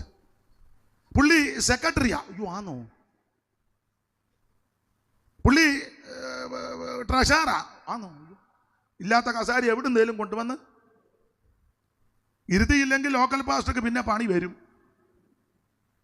പുള്ളി സൂപ്രണ്ടാ, അയ്യോ പുള്ളി പ്രസ്ബിറ്ററാ, കുറ്റമല്ലി പറയുന്നത്. അയ്യോ ഓവർസിയറാ, അവരെ ബഹുമാനിക്കരുതെന്നല്ല. പുള്ളി പ്രസിഡന്റാ. എന്തിനായി സ്ഥാനവും മാനോ? അങ്ങാടിയിൽ വന്നനോ, പള്ളിയിൽ മുഖ്യാസനോ. ഞാൻ എന്നെ പ്രതിയാക്കിയായി പറയുന്നത്, ഒന്നാം പ്രതി ഞാനാ. നമ്മുടെ എല്ലാം മനോഭാവം ഒന്ന് ചിന്തിക്കുന്ന നല്ലതാ. യൂദ യേശുക്രിസ്തുവിന്റെ സഹോദരനാന്ന് വെളിപ്പെടുത്തില്ല, അതാ മനോഭാവം. നമുക്ക് ഒരു ഇച്ചിരി സ്ഥാനവും ആൾക്കാരൊക്കെ ഒന്ന് അറിയാനും ബഹുമാനവും ഒക്കെ കിട്ടാൻ നമ്മൾ എന്തെല്ലാം കാര്യങ്ങൾ ഇല്ലെങ്കിലും നമ്മൾ ബന്ധം ഉണ്ട്. അസംബ്ലി സഹോദരന്മാരാണെങ്കിൽ ചില പറയും ഞാൻ ടീജയുടെ ആളാ, ഞാൻ ടീജയുടെ. അപ്പൊ കുറച്ചുകൂടെ എന്നാ നിങ്ങളിങ്ങനെ പറയും. ചർച്ചോക്കോടുകാരാന്നേ പറയും ഞങ്ങൾ വൈ റജിയുടെ ആളാ. IPC-കാരാന്നേ പറയും ഞാൻ വത്സന്റെ ശിങ്കിടിയ. എന്തിനാ ഇതെല്ലാം പറയുന്നേ? ഷാരോങ്കാരാന്നേ പറയാം തോമാച്ചന് ഞങ്ങൾ ഫസ്റ്റ് കാസ്റ്റിനാ. ചെന്നിത്തലക്കാർ പറയുന്നത് ജേക്കബ് സാറ് ഞങ്ങളും. TPM-കാർ പറയും ചീഫ് പാസ്റ്റർ കുടുംബത്തിൽപ്പെട്ടതാ ഞാൻ. അവര് പാട്ടെ, പറയുവോ പറയാതിരിക്കുവോ. ചെല്ലിപ്പടത്തില്ല BG ശോമേലപ്പച്ചൻ്റെ ഞങ്ങളൊരു ഫാമിലിയാ. കേട്ടിട്ടില്ലേ ചെല്ലി പറയാന്നേ? IPC-കാരാണെങ്കിലും പറയാം ഉണ്ണുണ്ണി സാറ് ഞങ്ങളും. എന്തിനാ ഇതെല്ലാം പറയുന്നതെന്ന് ചോദിച്ചാലും മറുവശം ചെല്ലുന്നിടത്ത് കുറച്ച് മാന്യത ബഹുമാനവും ആദരവും കിട്ടും. പക്ഷെ യൂദയ്ക്ക് അങ്ങനെ താല്പര്യമില്ല. യൂദായുടെ മനോഭാവം യേശുക്രിസ്തുവിന്റെ സഹോദരൻ എന്നറിയുന്നതിലും അവന് മാന്യത അവിടുത്തെ ദാസനായിട്ടിരിക്കുന്നതാണ്. അയ്യോ ഞാൻ എന്നെയും കൂടെ പ്രതിയാക്കി പറയാ, ദൈവത്തിന്റെ ദാസൻ എന്ന് പേര് വെക്കുന്നതാ കുറച്ചുകൂടെ നല്ലത്. നോട്ടീസിലേ ദൈവത്തിന്റെ ദാസൻ അങ്ങനാണോ ഇപ്പം വെക്കുന്നത്? അങ്ങനാണോ വെപ്പിക്കുന്നത്? ഇനി ഏതേലും ഒരുത്തൻ അങ്ങനെ വെപ്പിച്ചാൽ അവന്റെ കാര്യത്തിനൊരു തീരുമാനമായി. എന്നെ അധ്യക്ഷൻ കണ്ണടച്ചിരുട്ടാക്കുന്ന ഞാൻ കാര്യമാണ് പറയുന്നത്, കറക്റ്റ് കാര്യമായി പറയാൻ പേടിയൊന്നുമില്ല. ഞാൻ ആരെങ്കിലും ചോദിച്ചാൽ അയാളെ പറഞ്ഞു വെച്ച് പോയതാ, എന്നെ വിട്ടേക്കാൻ അങ്ങ് പറഞ്ഞാൽ മതി. എന്റെ പ്രിയരെ, നമ്മുടെ എല്ലാം മനോഭാവം ഒന്ന് ചിന്തിച്ചേ. യൂദായുടെ ആഗ്രഹ മനോഭാവം ബന്ധം പിടിക്കാനല്ല, ഞാൻ യേശു ക്രിസ്തുവിന്റെ അടിമയാണ്, ഞാൻ യേശു ക്രിസ്തുവിന്റെ ദാസനാണ്. അതാ ഏറ്റവും വലിയ പദവി. നീ ഒരു ദൈവദാസി, നീ ഒരു ദൈവദാസൻ. അതിൽ കൂടുതൽ എന്നാ പദവി കിട്ടാനാ? തന്നെയല്ല, ഇവര് ഈ അങ്ങോട്ടും ഇങ്ങോട്ടൊക്കെ പരിചയപ്പെടുത്തുമ്പോഴും റവറൻ്റെന്നോ ഡോക്ടറെന്നോ സോയാൻസോ അങ്ങനൊന്നും പരിചയപ്പെടുത്തുകയില്ല. സഹോദരനെന്നാ. നിങ്ങൾ പത്രോസിന്റെ 2-ാം ലേഖനം 3-ാം അധ്യായത്തിന്റെ 15-ാമത്തെ വാക്യം ഒന്ന് വായിച്ചേ ലിസമാമേ. ലിസമാമ തന്നെ വായിക്കണമെന്നില്ല, എടുത്തവർക്ക് ഉറക്കെ വായിക്കാം, അവിടെ എടുക്കാൻ താമസം വന്നേ. അയാളൊരു തള്ളേനെ കണ്ടിന്ന് കൊണ്ടുവന്ന് പുള്ളിക്കാരിയെ കൊണ്ട് തന്നെ വായിപ്പിക്കുക, ഞങ്ങൾ വായിക്കാനിരുന്നതാ എന്ന് ചിന്തിക്കണ്ട.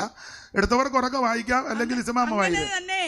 നമ്മുടെ പ്രിയ സഹോദരനായ അങ്ങനെ തന്നെ നമ്മുടെ പ്രിയ സഹോദരനായ പൗലോസും, കണ്ടോ സംബോധന, സഹോദരനായ പൗലോസ്.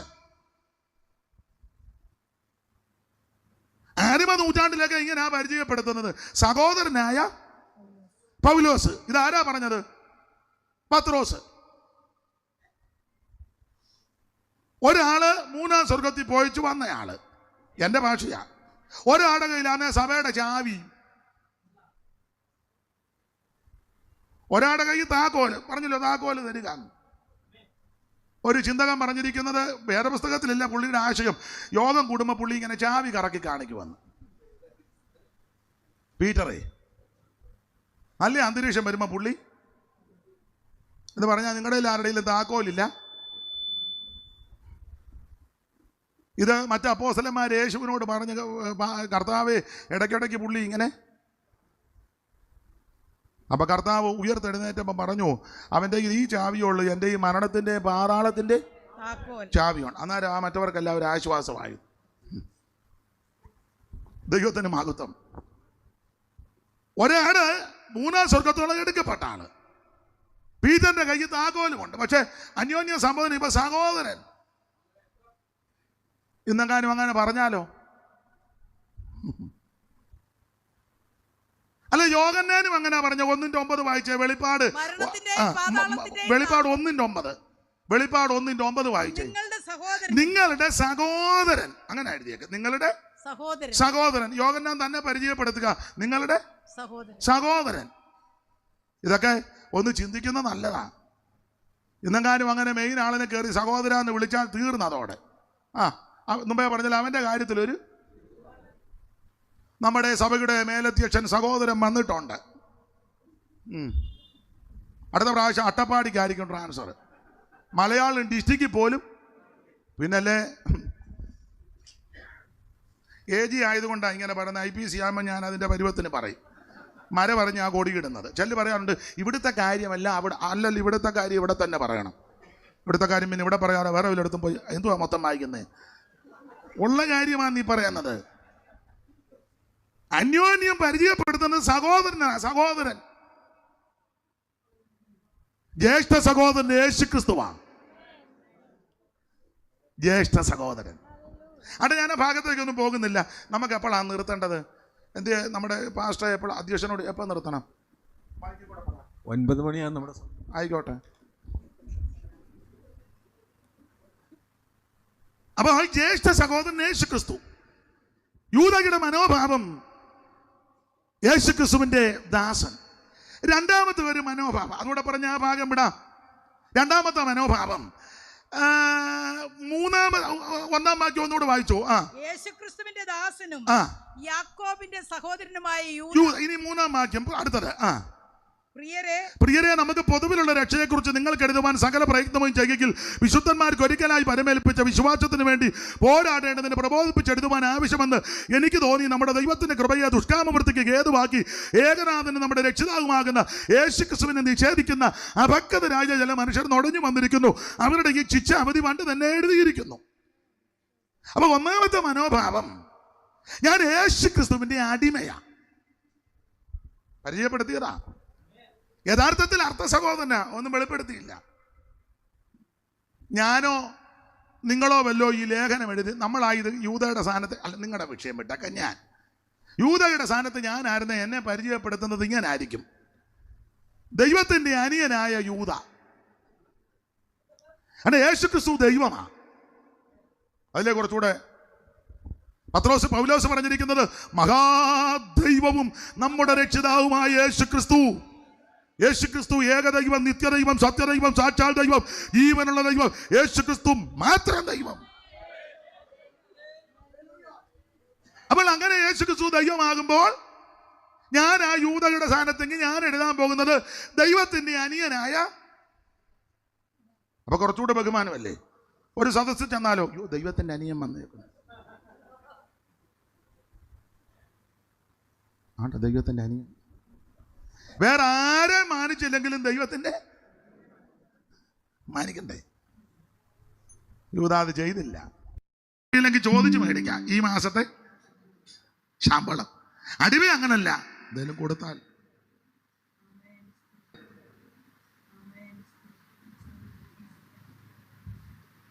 എൻ്റെ സഹപടന്മാരെ, നമ്മളെല്ലാം അടിമകളാണ്. അതുകൊണ്ട് ശമ്പളം മേടിക്കുന്നവരും ശമ്പളം ചോദിക്കുന്നവരും ചോദിച്ച് മേടിക്കുന്നവരും കൊടുത്തില്ലെങ്കിൽ സെക്രട്ടറി ആ ബോർഡുമായിട്ട് ഞായറാഴ്ച വന്ന് വെച്ച് തന്നവൻ്റെ ലിസ്റ്റ്, തരാത്തവൻ്റെ ലിസ്റ്റ് നിങ്ങളെല്ലാം വായിച്ചേച്ച് പോണം എത്രയും പെട്ടെന്ന്. എന്നെ എല്ലാവരും പമ്മിയിരിക്കുന്നത്.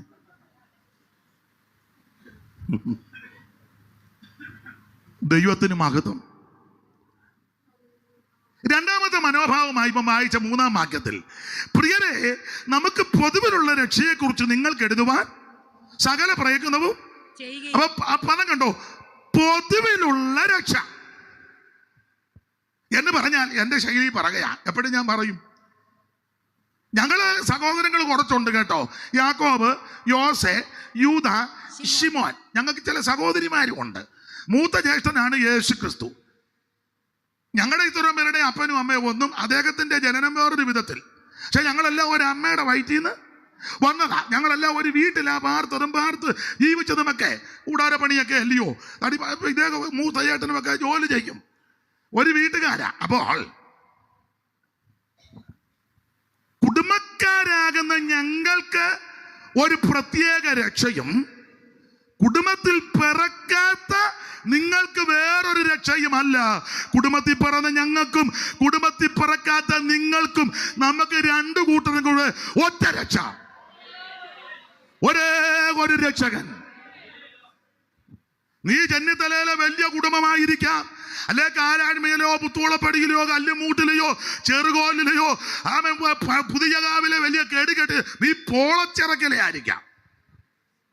ഒരു കുടുംബമുണ്ട് പോളച്ചിറക്കല്, ഇല്ലേ? അതുകൊണ്ടല്ലേ പറഞ്ഞ നമ്മുടെ സൂപ്രണ്ടപ്പച്ചൻ്റെ ഒക്കെ കുടുംബം. പിന്നെ അങ്ങേരുടെ പെങ്ങളെ അല്ലയോ അടപ്പനാങ്കണ്ടത്തിൽ കുഞ്ഞിക്കാച്ചൻ കെട്ടിയത്, ടൊയോട്ടോ സണ്ണിയുടെ അമ്മ. പോളച്ചിറക്കല്ലേ സൂപ്രണ്ടപ്പച്ചൻ്റെ പെങ്ങളാ. ഒരു പെങ്ങളെ ആ കുന്നുചേറയിലെ കുഞ്ഞുവാനുച്ചാൻ്റെ അമ്മ. അതിൽ വല്ലായില്ലേ? അതവിടെ നിൽക്കട്ടെ. നിങ്ങളോടത്തെ ഞാൻ വെറും പൊട്ടനാന്ന് ഓർത്തിരിക്കുകയാണ്. ഏതായി അല്ലെ മുളമൂട്ടിലേ ആയിക്കോട്ടെ കുഞ്ഞുവാനുച്ചാൻ്റെ. ഏതാ? അയ്യോ, കല്ലുമല്ല, ഇല്ല, ബന്ധമല്ലേ ഇവരല്ല. ഞങ്ങൾ മുളമൂട്ടിലേ ആയിക്കോട്ടെ. അവർ കുറഞ്ഞ പുള്ളിക്കാരല്ല. കുഞ്ഞുവാനുച്ചാൻ്റെ അമ്മയും തോമാച്ചൻ്റെ അമ്മയും ചേട്ടത്തി അനിയത്തിയാ. ഇത് മൊത്തം കണക്റ്റഡാണ്. രണ്ടും മല്ലപ്പള്ളി പൈനമൂട്ടിലെയാ, തിരുവല്ല പൈനമൂട്ടിലെയാ രണ്ടമ്മമാര്. കല്ലുമല കുഞ്ഞുവാനുച്ചാൻ്റെ അമ്മയും ചാരോൻ തോമാച്ചാൻ്റെ അമ്മയും അയ്യാവള്ള സാറിൻ്റെ ഭാര്യ. ആ ബന്ധം ഇപ്പോൾ പിടി കിട്ടിയോ? അവിടെ ഇരുന്നോട്ട്. തോമാച്ചൻ്റെ ഭാര്യ ഏലിയാമ്മ കൊച്ചമ്മയും ചെന്നിത്തല ഏക്കപ്പച്ചാൻ്റെ ഭാര്യ ചേട്ടത്തി അനിയത്തിയാ. രണ്ടും മല്ലപ്പള്ളിയില്ല. അത് വേറൊരു ബന്ധം, അവിടെ ഇരിക്കട്ടെ.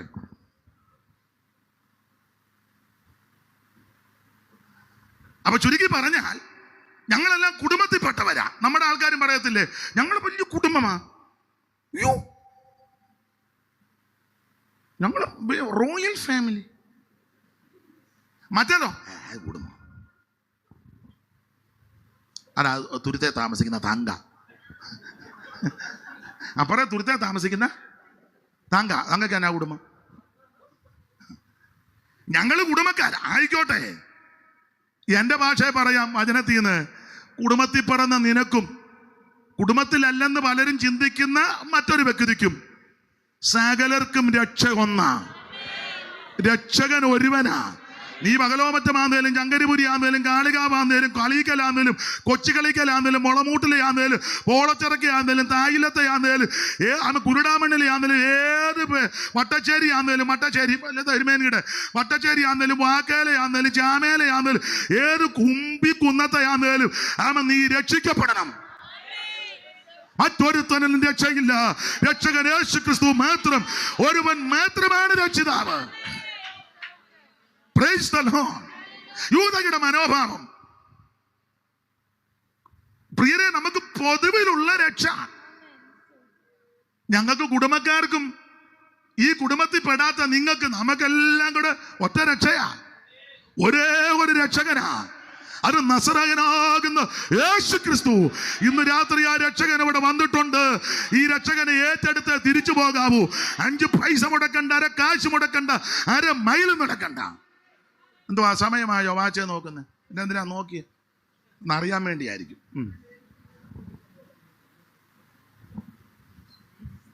ബൈബിളിലേലും വാച്ചേ നോക്ക്. അപ്പൊ ശ്രദ്ധിച്ചേ, സമയമാകുമ്പോ പറയണം. 9 ആകുമ്പോ ഇങ്ങനെ ഒന്ന് കാണിച്ചാൽ മതി.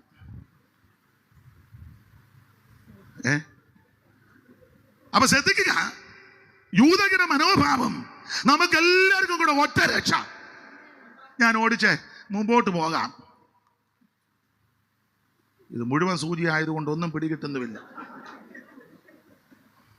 അതിഞ്ഞതാ, ക്ഷമിക്കണേ, ഇതങ്ങ് പിടി. അതിഞ്ഞതാ, ഇതിഞ്ഞതാ, തിരിച്ച് ഞാൻ തരാം. ഇഞ്ഞതാ,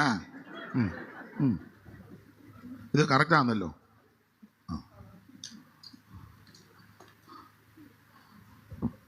അപ്പൊ ശ്രദ്ധിക്കുക, ഇനി ഈ യൂദയുടെ ലേഖനത്തിൽ ഒരു പ്രധാന പ്രയോഗമുണ്ട്: സൂക്ഷിക്കുക. 1-ാം വാക്യവും 6-ാം വാക്യവും 13-ാം വാക്യവും 21-ാം വാക്യവും 24-ാം വാക്യവും. 1, 6, 13, 21, 24. 1-ാം വാക്യം: പിതാവായ ദൈവത്താൽ സ്നേഹിക്കപ്പെട്ടും യേശുക്രിസ്തുവിനായി സൂക്ഷിക്കപ്പെട്ടു. അപ്പൊ 1-ാം വാക്യത്തിൽ സൂക്ഷിക്കപ്പെട്ടു. 6, തങ്ങളുടെ വാഴ്ച കാത്തുകൊള്ളാതെ സ്വന്തം വാസസ്ഥലം വിട്ടുപോയ ദൂതന്മാരെ മഹാദിവസത്തിന്റെ വിധിക്കായി എന്നേക്കുമുള്ള ചങ്ങലയിട്ട് അന്ധകാരത്തിന് കീഴിൽ അവിടെ സൂക്ഷിച്ചു. 13-ാം വാക്യം 13.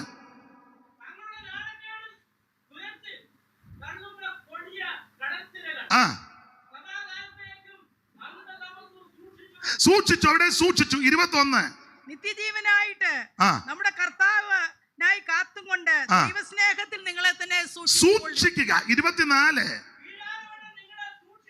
അങ്ങനെ കട്ടക്കട്ടവാ. ഇരിഞ്ഞു വാ മോനെ. എടേ നീ അവിടെ പോയിരുന്നേ, ചച്ചാനെ ഇങ്ങോട്ട് ആക്കിക്ക്. ഇഞ്ഞു വാ, നീ പുറകോട്ട് പോയിരുന്നേച്ചേ. അല്ല, നീ കണ്ട് ആ കസേരയിലോട്ട് പോയിരിക്കും. അച്ഛാ ഇഞ്ഞു വാ, ഇവിടോട്ട് വന്നിരിക്കുക, ഇങ്ങോട്ട് വന്നിരിക്കാൻ. വേറെ ദിവസം നന്നായിട്ട് വായിക്കുന്നില്ലേ, പിന്നെ ഇവിടെ ഇരിക്കുന്നതിന് തന്നെ. അപ്പൊ 2 പേരും കട്ടക്കട്ട വായിച്ചോണം. അപ്പൊ ശ്രദ്ധിക്കുക, ഈ യൂദയുടെ ലേഖനത്തിലെ പ്രധാന പ്രയോഗമാണ് സൂക്ഷിക്കുക, സൂക്ഷിക്കണം. 1-ാം വാക്യത്തിലും 6-ാം വാക്യത്തിലും 13-ാം വാക്യത്തിലും 21-ാം വാക്യത്തിലും 24-ാം വാക്യത്തിലും കൊടുത്തിരിക്കുന്ന പദം സൂക്ഷിക്കുക. എന്നെ കേൾക്കുന്ന പ്രിയരെ, നന്നായി സൂക്ഷിച്ചോണം. എല്ലാ കാര്യവും സൂക്ഷിക്കണം. ആ ഭാഗത്തേക്കൊന്നും ഞാൻ പോകുന്നില്ല. അത് പ്രത്യേക. ഇനി ഈ ലേഖനത്തിന് വേറൊരു പ്രത്യേകത, ഒരു വേദ പഠിതാവ്, ഒരു ദൈവദാസൻ പറഞ്ഞിരിക്കുന്നത്, യൂദയുടെ ലേഖനത്തിന് അദ്ദേഹം കൊടുത്തിരിക്കുന്ന ഒരു വിശേഷണം. ഇത് ഒരു ഈ ലേഖനത്തെ പറ്റി പറയുക, ഇതൊരു പോസ്റ്റ് കാർഡാന്നാ പറഞ്ഞേക്കുന്നത്. പോസ്റ്റ് കാർഡ് ലേഖനം, ഇല്ലൻ്റ് അല്ല. പിന്നെയോ എന്ന് പറഞ്ഞാൽ ഇല്ലൻ്റിൽ ഒത്തിരി നമുക്ക് എഴുതാം, പോസ്റ്റ് കാർഡിൽ ഒത്തിരി ഒന്നും എഴുതാൻ 25 വാക്യം ഉള്ളത് കൊണ്ടാണ് പുള്ളി പറഞ്ഞേക്കുന്നത് ഇതൊരു പോസ്റ്റ് കാർഡാണ്. പോസ്റ്റ് കാർഡിൽ ഒത്തിരി ഒന്നും വലിച്ചു വാരി എഴുതുകയല്ല, പക്ഷെ എഴുതുന്നതെല്ലാം നല്ല ഇല്ലെങ്കിൽ നമ്മൾ ഒത്തിരി കാണുന്ന ഗൾഫിൽ പണ്ടൊക്കെ ഗൾഫിലോട്ട് എഴുതല്ലയോ അമേരിക്ക. അച്ചായ സുഖമായിട്ടിരിക്കുന്നു, പിന്നെ അപ്പുറത്തെ അവനെ ഇടയ്ക്കിടയ്ക്ക് അതിരെ വന്ന് നിൽക്കുന്നുണ്ട്. എന്നാന്ന് ഞാൻ ഇതെല്ലാം അങ്ങ് എഴുതുക. ഇല്ലണ്ടില് അവരുടെ കോഴി ഇന്നാൾ ഇങ്ങോട്ട് കയറിയെന്നും പറഞ്ഞ് ആ തള്ള അവിടെ കിടന്ന് എന്നെ ഗൾഫിന് കോഴി മുട്ട കിട്ടുന്നു. പിന്നെ നിങ്ങളുടെ പെങ്ങള് കൂടെ വന്ന് കാശി ചോദിക്കുന്നുണ്ട്. ഇനിയും ചോദിച്ചാൽ എൻ്റെ വായി ഇരിക്കുന്നത് ഉള്ള ഇതൊക്കെ എഴുതിയ ചാപ്പ അമ്മി ഇപ്പം ഇരിക്കുന്നേ. പിന്നെ ഇരിപ്പ് കാണുമ്പോൾ എനിക്കറിയാം പണ്ട്. ഇപ്പം പിന്നെ എഴുതണ്ട, എല്ലാം അച്ഛാ വേണ്ട അച്ഛാ കോഴി. കാലം ഒത്തിരി മാറി. ഇതാ കോഴിയുടെ മുട്ട. അപ്പൊ പണ്ട് കാലത്ത് ഇല്ലന്റെ ലെറ്റർ വെക്കുക. അപ്പോൾ ഈ ലേഖനത്തെ പറ്റി കൊടുത്തിരിക്കുന്നത് ഇതൊരു പോസ്റ്റ് കാർഡാണ്. അധികം ഒന്നും എഴുതിയിട്ടില്ല, 25 വാക്യമുള്ളൂ. പക്ഷേ 25 വാക്യമേ ഉള്ളെങ്കിലും മുഴുവൻ വിഷയങ്ങളും ഈ ലേഖനത്തിലുണ്ട്. എന്ന് പറഞ്ഞാൽ മനുഷ്യ സൃഷ്ടിക്ക് മുമ്പുള്ള വിഷയം മുതൽ അന്ത്യകാല വിഷയം വരെ ഈ ലേഖനത്തിൽ 6-ാം വാക്യം വായിക്കാം.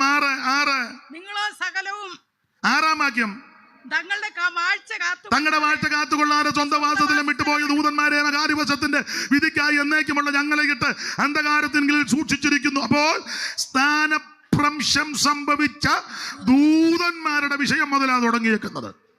പോസ്റ്റ് കാർഡാന്നോർത്ത് തള്ളിക്കളരുത്, ഈടുറ്റ ലേഖനമാണ്. മനുഷ്യനെ സൃഷ്ടിക്കുന്നതിനൊക്കെ മുമ്പല്ലയോ ദൂതന്മാരുടെ സൃഷ്ടി. യഹസ്കേൽ 28 ഏശയ്യാവ് 14 ഒക്കെ ചേർത്ത് പഠിക്കുമ്പോൾ അറിയാം, ജ്ഞാനസമ്പൂർണ്ണനും സൗന്ദര്യസമ്പൂർണ്ണനുമായിട്ട് ദൈവം തമ്പുരാനെ സൃഷ്ടിച്ച് ദൈവത്തിന്റെ ഓട്ടമ ഏതനിലാക്കി താമ്രമണി വീതരക്തം വൈഡൂര്യം മാണിക്കെന്നൊക്കെ പറഞ്ഞ് ഉച്ചരാഗമിത്യാദി രക്തങ്ങളാൽ അലങ്കൃതമായി നിന്നെ തീർത്ത നാളിൽ നിന്റെ തടങ്കടയും കൂടുകടയും പണി പണ്ടുകൊണ്ടുള്ളതായിരുന്നു.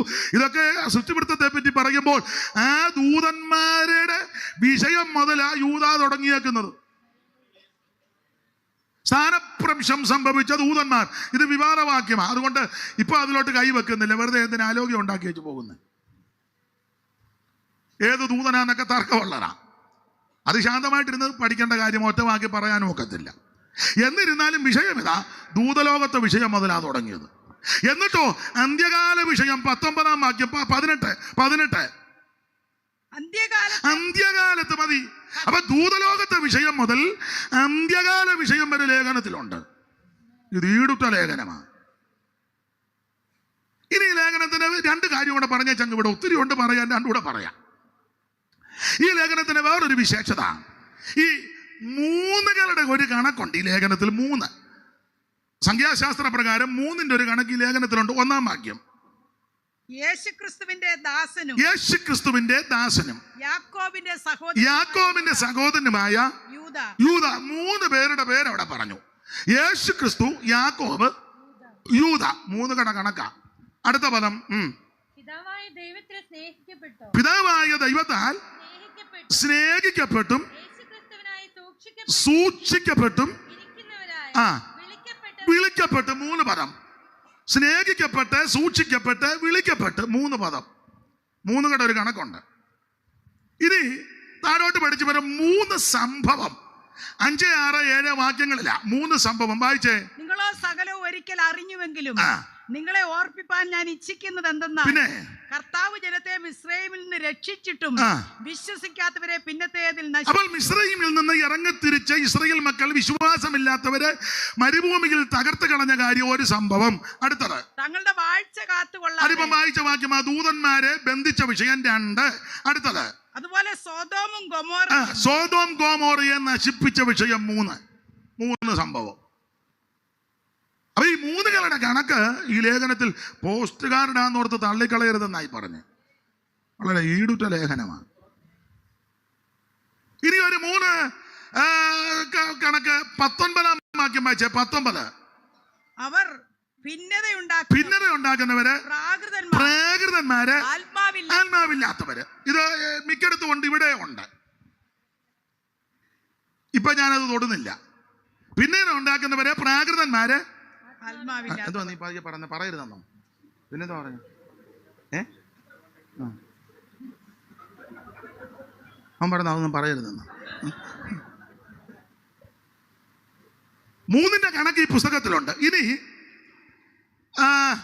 ഒരു 3 വ്യക്തികൾ, അതാണ് നമ്മൾ മുമ്പേ വായിച്ച 11-ാം വാക്യം. കയീന്, ബിലയാമ്, കോരഹ്. 3 നല്ല പറ്റിയ പുള്ളിക്കാരാ. 3ന്റെ കണക്ക്. ഇനി 24-ാം വാക്യം. 24 തന്റെ മഹിമാ സന്നിധിയിൽ കളങ്കമില്ലാത്തവരായി ആനന്ദത്തോടെ നിർത്തുവാൻ നമ്മുടെ കർത്താവായ യേശുക്രിസ്തു മുഖാന്തരം നമ്മുടെ രക്ഷിതാവായ ഏകദൈവത്തിന് തന്നെ. അടുത്തത് സർവകാലത്തിനും മുമ്പും ഇപ്പോഴും സദാകാലം. 3 പ്രയോഗം. സർവകാലത്തിനും മുമ്പ്, ഇപ്പോഴും, സദാകാലം. അപ്പൊ ഈ 3കളുടെ ഒരു കണക്ക് ഈ പുസ്തകത്തിലുണ്ട്. ഈടുറ്റ ലേഖനമാണ്. ഒരു കാര്യം കൂടെ പറഞ്ഞ ലേഖനത്തെ പറ്റി അങ്ങ് വിട്ടേക്കാം. ഈ വേദപുസ്തകം, സത്യവേദ പുസ്തകം എഴുതിയത് ഏതാണ്ട് 1600 കൊല്ലം കൊണ്ട് 40 എഴുത്തുകാരാ. അതിൽ 39 എഴുത്തുകാർക്കും വെളിപ്പെടാത്ത ചില വിഷയം യൂദായിക്ക് വെളിപ്പെട്ടു. 9-ാം വാക്യം. 9-ാം വാക്യം. എന്നാൽ പ്രധാന ദൂതനായ മീഖായേൽ മോശയുടെ ശരീരത്തെക്കുറിച്ച് പിശാചിനോട് തർക്കിച്ചു. അപ്പോൾ മോശയുടെ ശരീരത്തെ സംബന്ധിച്ച് മരിച്ചു കഴിഞ്ഞപ്പോൾ ശരീരത്തെ സംബന്ധിച്ച് പിശാച് തർക്കവും വാദവും ആയപ്പോൾ പ്രധാന ദൂതനായ മീഖായേൽ വന്ന് യഹോവ നിന്നെ ഫലസിക്കട്ടെ എന്നൊക്കെ പറഞ്ഞ് ഈ സംഭവം 39 എഴുത്തുകാർക്കും വെളിപ്പെട്ടില്ല, യൂദായിക്ക് വെളിപ്പെട്ടു. അതുപോലൊരു സംഭവമാണ് 14-15 വാക്യം. ആദാം മുതൽ ഏഴാമനായ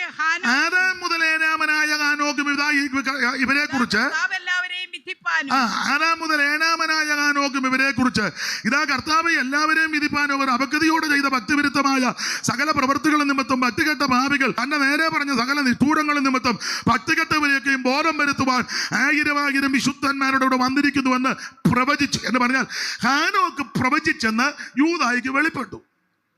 ഉൽപ്പത്തി പുസ്തകത്തിലില്ല. അപ്പോൾ ഈ ലേഖനം വളരെ ആഴമേറിയ ലേഖനമാണ്. ഇത് വെളിപ്പാട് പുസ്തകത്തിന്റെ പുറകില ക്രമത്താലെ കൊണ്ട് കൊടുത്തത്.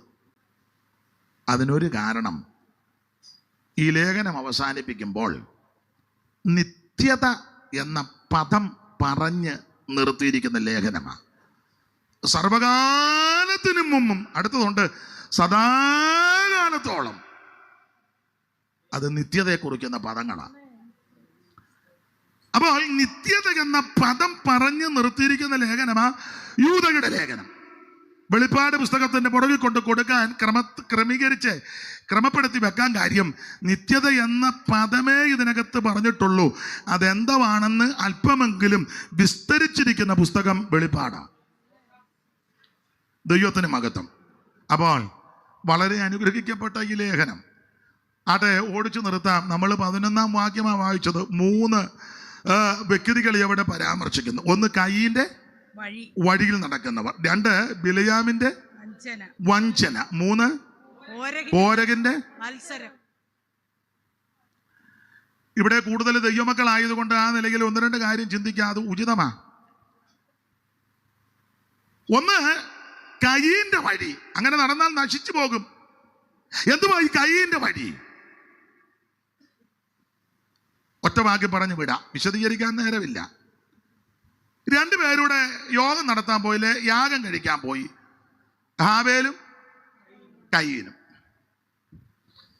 ഒരുത്തന് നിലത്തിലെ അനുഭവത്തിൽ നിന്നും ഒരുത്തൻ കടിഞ്ഞൂലിൽ നിന്ന്. ഹാബേലിലും അവന്റെ യാഗത്തിലും ദൈവം പ്രസാദിച്ചു, കയീനിലും അവന്റെ യാഗത്തിലും ദൈവം പ്രസാദിച്ചില്ല. അവന് കോപമുണ്ടായി. അപ്പം എന്തുവായി കയീന്റെ വഴി? ഒരു കാര്യം പറയാം.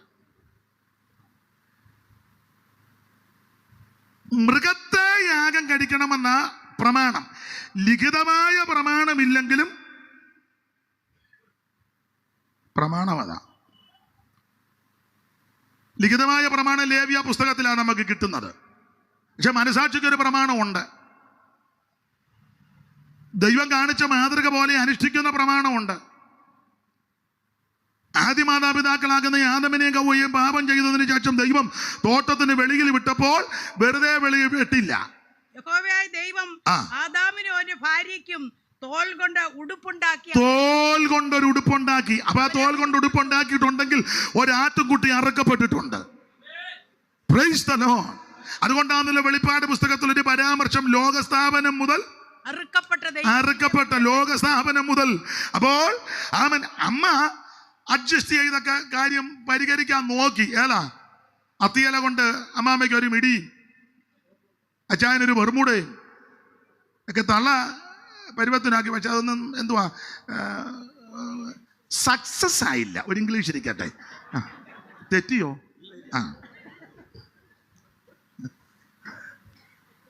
അതൊന്നും വിജയിച്ചില്ല. അത്തിയല കൊണ്ട് നിർമ്മിച്ചതേ. മനുഷ്യന്റെ പ്രവൃത്തിയെല്ലാം വ്യർത്ഥമാണ്. അതുകൊണ്ടല്ലേ വ്യർത്ഥ മനുഷ്യാന്ന് വിളിക്കുന്നത്. ഇവരെ ഇനി തോട്ടത്തിൽ നിർത്താനും ഒക്കുകയല്ല. നിർത്തിയ പ്രശ്നമാ. തള്ളയാടി ജീവന്റെ വൃക്ഷത്തിൽ കയറി തള്ള വേണേ ചാടി അതിൽ കയറും. പണ്ട് അവിടെ കോട്ടയത്തുണ്ട്, സ്ഥലപ്പേര് ഞാൻ പറഞ്ഞതൊരു കോളനിയാ, മറന്നു പോയിട്ടല്ല, വെറുതെ ലൈവല്ലേ. അവിടെ ഒരു സ്ത്രീ ഉണ്ടായിരുന്നു, അത് ഇച്ചിരി സാമർത്ഥ്യക്കാരിയാണ്. അമ്മയും മോളുമാണ് താമസിക്കുന്നത്. ഞാൻ ആ വീട്ടിൽ പോയിട്ടുണ്ട്. എൻ്റെ കുഞ്ഞുനാളി എൻ്റെ വല്യമ്മച്ച് കൊണ്ടുപോയതാണ്. അപ്പം വർത്താനം പറഞ്ഞുകൊണ്ടിരുന്നപ്പോൾ ഈ അമ്മ പറഞ്ഞു, എൻ്റെ ദൈവമേ അവർ വന്നല്ലോ, കല്യാണിക്കുട്ടി, എൻ്റെ വല്യമ്മച്ചിയുടെ പേര് കല്യാണിക്കുട്ടി എന്നാ, ബന്ധമാണ്. അയ്യോ കല്യാണിക്കുട്ടിയും കുഞ്ഞും വന്നല്ലോ, ആദ്യമായിട്ട് വന്നതാ, പരാധീനതയൊക്കെ ഉള്ള പണ്ട് കാലമാണ്. എൻ്റെ ദൈവമേ അയ്യോ ഒരു ചക്ക ഇട്ടിരുന്നെങ്കിൽ വേവിച്ച് പറഞ്ഞു തന്നപ്പോൾ ഈ തള്ള പ്ലാവെ കയറി ചക്ക ഇട്ടുകൊണ്ട് വന്ന്. ആ അവരുടെ പേര് ശാന്ത എന്നാ, പേര് ശാന്ത. വലിഞ്ഞു പ്ലാവെ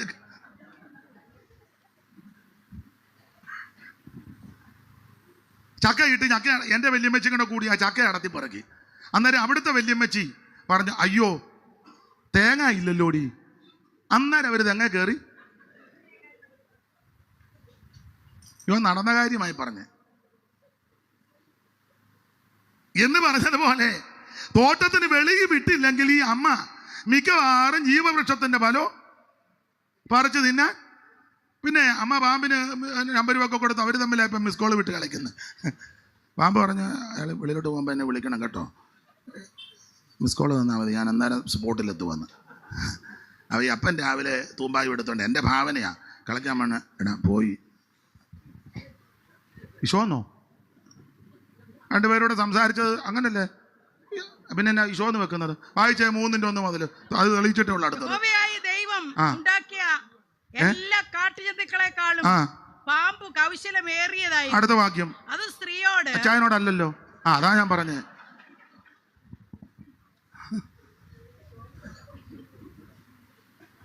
അത് സ്ത്രീയോട്.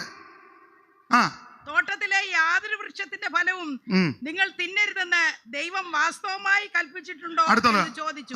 സ്ത്രീ പാമ്പിനോട്. അവര് തമ്മിലായി ഇപ്പൊ സംഭാഷിക്കുന്നേ. പുള്ളി ഇങ്ങനെ കസേര ഇരിക്കുന്നേ ഉള്ളു, അല്ലാതെ മിക്കടത്തും അങ്ങനെ കേട്ടോ.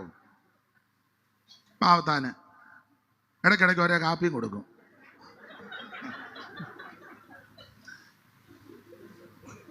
ഞാനൊരു വീട്ടിലിരിക്കുമ്പം സ്ഥലമൊന്നും പറയുന്നില്ല, നേരത്തെ മീൻ മേടിച്ചതിൻ്റെ പൈസയ്ക്ക് മീൻകാരൻ വന്നു. മീൻകാരൻ ഇങ്ങോട്ട് വന്നപ്പം ഞാനും ആ വീട്ടിലെ അച്ചായനും വേറൊരു സഹോദരനും തിണ്ണയിലിരിക്കുക. അപ്പം അവൻ ഇങ്ങോട്ട് വന്ന് ചോദിച്ചു, അമ്മാമ അല്ല അച്ചായ എന്തിയെ, ആൻറ്റി എന്തിയെ? അപ്പോൾ പുള്ളി പറഞ്ഞു, അടുക്കളയിലുണ്ടാ, അങ്ങോട്ട് കയറാൻ പറഞ്ഞു. പറഞ്ഞേച്ച് പുള്ളി നേരെ ഇറങ്ങി അങ്ങ് പോയി. പുള്ളിക്ക് മനസ്സിലായി ഇവൻ കാശിനാ വന്നത്. പുള്ളി അനങ്ങിയില്ല, പുള്ളി പോയി. ഇവൻ അവിടുത്തെ കയറി അമ്മ ഇച്ചിരി ബന്ധമൊക്കെ ഉള്ളതാ, വർത്താനം എല്ലാം പറഞ്ഞ് കാപ്പിയൊക്കെ കുടിച്ചു. ആൻറ്റി മീൻ്റെ പൈസ നിൽക്കടാ, ഞാൻ മേടിച്ചു തരാം. ഇങ്ങോട്ട് വന്നപ്പോൾ അച്ചാനില്ല. അയ്യോ അച്ഛ ഞങ്ങളോട് ചോദിച്ചു, എന്ത് അച്ഛ പാപ്പ എന്ത്? അമ്മ അങ്ങോട്ട് പോകുന്നതാണ്. അയാളവിടെ ഉപ്പാപ്പൻ്റെ വീട്ടിൽ പോയിട്ട് വൈകുന്നേരമാണ് വന്നത്.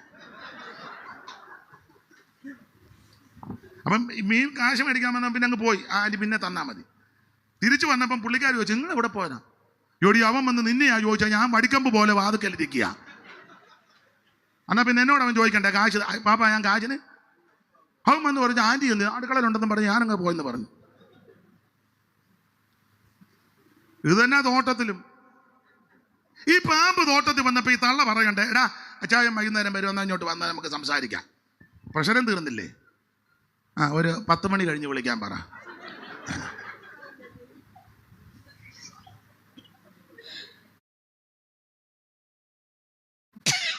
പാമ്പ് വന്നപ്പോ ഇത് പറഞ്ഞാ പോരെ? വൈകുന്നേരം വെയിലാറുമ്പോ അച്ചായനും വരും, പുള്ളിയും വരും, നമുക്ക് എല്ലാവർക്കും കൂടെ ഒന്നിച്ചിരുന്ന് ഇത്രയും പ്രശ്നം വരികയല്ലായിരുന്നു. അല്ല, ന്യായമായ ചിന്തയല്ലേ? അപ്പൊ ഈ തള്ള പറഞ്ഞ് പുള്ളി എപ്പോഴേലും വരട്ടെ, നീ കാര്യം പറയാൻ പറഞ്ഞു. പുള്ളിയോട് പറഞ്ഞാലും പുള്ളി എന്നോട് ചോദിക്കാതെ ഇവിടുന്ന് അണിവരിൽ പോലും. അതല്ലേ ഈ വെട്ടിനകത്ത് വന്ന് വീണേ. അപ്പൊ ചുരുക്കി പറഞ്ഞാൽ വിസ്തരിക്കുന്നില്ല, രണ്ടുപേരെയും തോട്ടത്തിന് വെളിയിലാക്കിയപ്പോൾ ഇവരുടെ നാണം മറയ്ക്കുവാൻ, ഇവരെ അവൻ സ്നേഹിച്ചത് കൊണ്ട്, ഇവരെ അവൻ ദൈവം കരുതിയത് കൊണ്ട് അവൻ മൃഗത്തെ അറുത്ത് തോലുടിപ്പിച്ചു. അത് വളരെ ശാന്തമായി നമ്മെ പഠിപ്പിക്കുന്നത് ഒരു യാഗം നടന്നിട്ടുണ്ട്. ഇത് ആദമും ഹവ്വയും തൻ്റെ മക്കളോട് പറഞ്ഞു കാണും, കാണണം, പറയും. ഇതിനനുസരിച്ച് ചെയ്യണ്ടായോ? നമുക്ക് പ്രമാണം തന്നിട്ടില്ലെങ്കിലും മനസാക്ഷിക്കൊരു പ്രമാണമില്ലേ? ദശാംശം കൊടുക്കണമെന്ന് പ്രമാണം പിന്നത്തേതിൽ വരിക. പക്ഷെ അതിനു മുമ്പേ അബ്രഹാം ദശാംശം കൊടുത്തു. ഹോമയാഗത്തിന്റെയും പാപയാഗത്തിന്റെയും അകൃതിയാഗത്തിന്റെയും പ്രമാണം ലേവ്യ പുസ്തകത്തിലാണ് കാണുന്നെങ്കിലും അതിന് മുമ്പ് ഒരു പ്രമാണമുണ്ട്. അപ്പോൾ ഇതുവരെ ചെയ്തില്ല. രണ്ടുപേരെയും തോട്ടത്തിന് വെളിയിലാക്കി. ദൈവത്തിന് മഹത്വം. അപ്പൊ ഈ ഹാബേല് ഈ പ്രമാണം അനുസരിച്ച ഒരു കടിഞ്ഞൂലിനെ കൊണ്ടുവന്ന് മൃഗത്തെ രക്തം ചൊരിയണം. ഹാബേൽ അത് ചെയ്തു. കയീൻ നിലത്തിലെ അനുഭവം, കൃഷിയാ പുള്ളിക്ക് കൃഷി, നിലത്തിലെ അനുഭവം. നമ്മുടെ നാടൻ ഭാഷയെ പറഞ്ഞാൽ കേരളത്തിലെ രീതി വെച്ചാ പറഞ്ഞത് ചേനയും കാച്ചിലും ചേമ്പും മധുരക്കിഴങ്ങും പിന്നെന്തുവാ ചീനിയും. ചീനി എന്നൊക്കെ അടൂർ സൈഡിൽ പറഞ്ഞ കപ്പ, ഇതൊക്കെ ആയിരിക്കാം കൊണ്ടുവന്നത്. പച്ചക്കറി ഉണ്ട്, അതുമൊക്കെ കൊണ്ടുവന്ന് നിരത്തി വെച്ചിരിക്കുക. ഇന്നത്തെ കയ്യിനാണ് എല്ലാത്തിൻ്റെയും ഫോട്ടോ എടുത്തേച്ച് എല്ലാവർക്കും ഞങ്ങൾ വർഷിപ്പ് തുടങ്ങാൻ പോവുക. ഇതാണ് ചേമ്പ്. അപ്പൊ ഈ ഹാബേല് പറഞ്ഞു കാണും, അച്ചാച്ചാ ഇതല്ല ആരാധനയ്ക്ക് കൊണ്ടുവരേണ്ടത്, അങ്ങനെയുള്ള ഒരെണ്ണത്തിനെ കൊണ്ടുവരണേ. കയ്യിന്റെ വഴിയായി പറഞ്ഞു വരുന്നത്. അപ്പൊ കയ്യും പറഞ്ഞു കാണും, എൻ്റെ കയ്യിൽ ഇപ്പൊ ഇതേ ഉള്ളൂ, ഇഷ്ടമുണ്ട് സ്വീകരിച്ചാൽ മതി. എൻ്റെ കയ്യിൽ ഇപ്പൊ ഇത്, നമ്മൾ പറയത്തില്ലേ വെള്ളമില്ലാത്തടത്ത് ഞാൻ എങ്ങനെയാടാ മുങ്ങുന്നേ? എൻ്റെ കയ്യിലുള്ളതല്ലേ എനിക്ക് കൊണ്ടുവരാൻ പറ്റുള്ളൂ. കയ്യിന്റെ വഴി ഇതാ, എൻ്റെ കയ്യിലുള്ളതല്ലേ എനിക്ക് കൊണ്ടുവരാൻ പറ്റൂ. എൻ്റെ കയ്യിൽ ഇതേ ഉള്ളൂ, അത് ഞാൻ കൊണ്ടുവന്നു. നിന്റെ കയ്യിലുള്ളത് നീ കൊണ്ടുവന്നു. മറ്റേ അമ്മായിയമ്മയും മരുമകളോട് വഴക്കുണ്ടാക്കിയപ്പം അപ്പൻ മോനോട് പറഞ്ഞു, എടാ അവളെ ശാസിക്കാൻ. ഉടനെ അവൻ പറയാ, അച്ഛൻ അച്ഛൻ്റെ ഭാര്യയെ കാര്യമാണ്, എനിക്ക് എൻ്റെ ഭാര്യയെ. അങ്ങനെയുണ്ട്. കയ്യിന് പറയുന്നതിന്റെ ആശയം എന്താ? എൻ്റെ കയ്യിൽ ഇതേ ഉള്ളൂ, ഇഷ്ടമുണ്ട് സ്വീകരിച്ചാൽ മതി. ഇല്ലാത്തത് അങ്ങനെ ഞാൻ കൊണ്ടുവരുന്നേ. ഇതാ കയ്യിന്റെ വഴി. ഇപ്പൊ നിങ്ങൾ എന്തൊക്കെയാ ഇതെന്തിനാ ഇപ്പൊ ഇവിടെ പറയാം. ആരാധനയ്ക്ക് വരുമ്പോൾ നമുക്കൊരു പ്രമാണമുണ്ട്. ന്യായപ്രമാണ പ്രകാരം ആരാധനയ്ക്ക് ഒരു പ്രമാണം. പുതിയ നിയമത്തിന്റെ ആരാധനയ്ക്ക് വ്യവസ്ഥയുണ്ട്, ക്രമമുണ്ട്. ഉചിതമായിട്ടും ക്രമമായിട്ടും. എന്തുവാ ഇതിനകത്തെ ക്രമം? ഒരു വാക്യം വായിച്ചേ, 14:26 കൊരിന്ത്യർക്ക് എഴുതിയ 1-ാം ലേഖനം 14:26 വായിര്. നിങ്ങൾ കൂടി വരുമ്പോൾ അല്ലല്ല, നന്നായിട്ട് വായിര്. 26 നിങ്ങൾ കൂടി വരുമ്പോൾ നന്നായിട്ട് വായിക്കേ. ആകയാൽ ചേർത്ത് വായിക്കണം. ആകയാൽ എന്ത്? സഹോദരന്മാരെ നിങ്ങൾ കൂടി വരുമ്പോൾ ഓരോരുത്തന് സങ്കീർത്തനമുണ്ട്, ഉപദേശമുണ്ട്, വെളിപ്പാടുണ്ട്, അന്യഭാഷയുണ്ട്, വ്യാഖ്യാനമുണ്ട്. അപ്പൊ ഇതല്ല ആരാധനയുടെ ക്രമമുണ്ട്, വ്യവസ്ഥ. ഒന്നിച്ചു കൂടുമ്പോഴേ ആരാധനയ്ക്ക് വരുമ്പം വ്യവസ്ഥയാ. നമ്മുടെ രീതി വെച്ച് വചനത്തിന്റെ അടിസ്ഥാനത്തിൽ പാട്ടുണ്ട്, പ്രാർത്ഥനയുണ്ട്, സ്വോത്ര പ്രാർത്ഥനയുണ്ട്, കൈയടിക്കും, ആത്മശക്തിയിൽ നൃത്തം ചെയ്ത് ദൈവത്തെ ആരാധിക്കും, അന്യഭാഷ പറഞ്ഞ് ദൈവത്തെ മഹത്വപ്പെടുത്തും, സങ്കീർത്തനമുണ്ട്, പ്രബോധനമുണ്ട്, ഉപദേശമുണ്ട്, അന്യഭാഷയുണ്ട്, വിവിധ ഭാഷയുണ്ട്, വ്യാഖ്യാനം, ഇതെല്ലാം ഇതിനകത്തുണ്ട്. പക്ഷെ കയ്യിന്റെ വഴിക്കാര് സഭയ്ക്കകത്തിപ്പോണ്ട്. കൈ അടിക്കത്തില്ല. എല്ലാവരും പാടുമ്പോ കൈ അടിക്കണം, നമ്മള് കൈ അടിക്കാം. ഞാനിപ്പോ ഇങ്ങനെ ഇതാ കൈയിന്റെ വഴി. ഇങ്ങനെ പോയാൽ നീ നശിക്കും. നമ്മൾ പറയത്തില്ലേ ദൈവദാസന്മാര് സഭായത്തിന് അല്ല, സഭായം മാത്രമല്ല യോഗ്യമായ വസ്ത്രം ധരിക്കണമെന്ന്. അന്നേരം ഇവന്റെ മസിലുമൊക്കെ പെരിപ്പിച്ച് സ്ത്രീകളാണെങ്കിൽ ഇവിടുന്ന് കീറി ഇത്രയും കൈ വന്നിട്ട് കിടന്നങ്ങ് പൊളയുക. ഇവിടെ അങ്ങ് ഇറങ്ങി പുറകും അങ്ങ് ഇറങ്ങി, എന്തൊക്കെയാണ് എല്ലാവരുടെയും കാര്യമല്ല. ഉടനെ നമ്മൾ ദൈവദാസന്മാരും ഒക്കെ പറയാ, കുഞ്ഞെ യോഗ്യമായ വസ്ത്രം ധരിക്ക്. ഉടനെ പറഞ്ഞ ഞാൻ ഇങ്ങനെ വരുന്നുള്ളൂ, ഇഷ്ടമുണ്ട്. ഇതാ കയ്യിന്റെ വഴി. സ്ത്രീകളും യോഗ്യമായ വസ്ത്രം ധരിച്ചു. തിരുമേശ കൊടുക്കുന്നേ, തിരുമേശ എടുക്കുകയല്ല, തിരുമേശയായിട്ട് വല്ലപ്പോ ഇങ്ങനെ ഇരിക്കുക സായിബാബയെ പോലെ. എടാ തിരുമേശ എടുക്കടാ, എനിക്ക് വേണ്ട, ഞാൻ ഇഷ്ടമുണ്ട് എന്നെ ഇവിടെ. ഇതാ കയ്യിന്റെ വഴി. സ്തോത്രം. കൈയടിച്ച് പാട്ട് പാടാൻ പറഞ്ഞാൽ കൈ അടിക്കുകയല്ല, എന്നാലും തൂങ്ങിച്ചത്ത പോലെ ഇരിക്കുക. പറയുന്നത് എന്നാ, ഞാനിങ്ങനെ ഇരിക്കുന്നുള്ളൂ, ഇഷ്ടമുണ്ട് ഈ സഭയിൽ എന്നെ ഇരുത്തിയാ മതി. ഇതാ കയ്യിന്റെ വഴി. ദൈവത്തിന് മഹത്വം.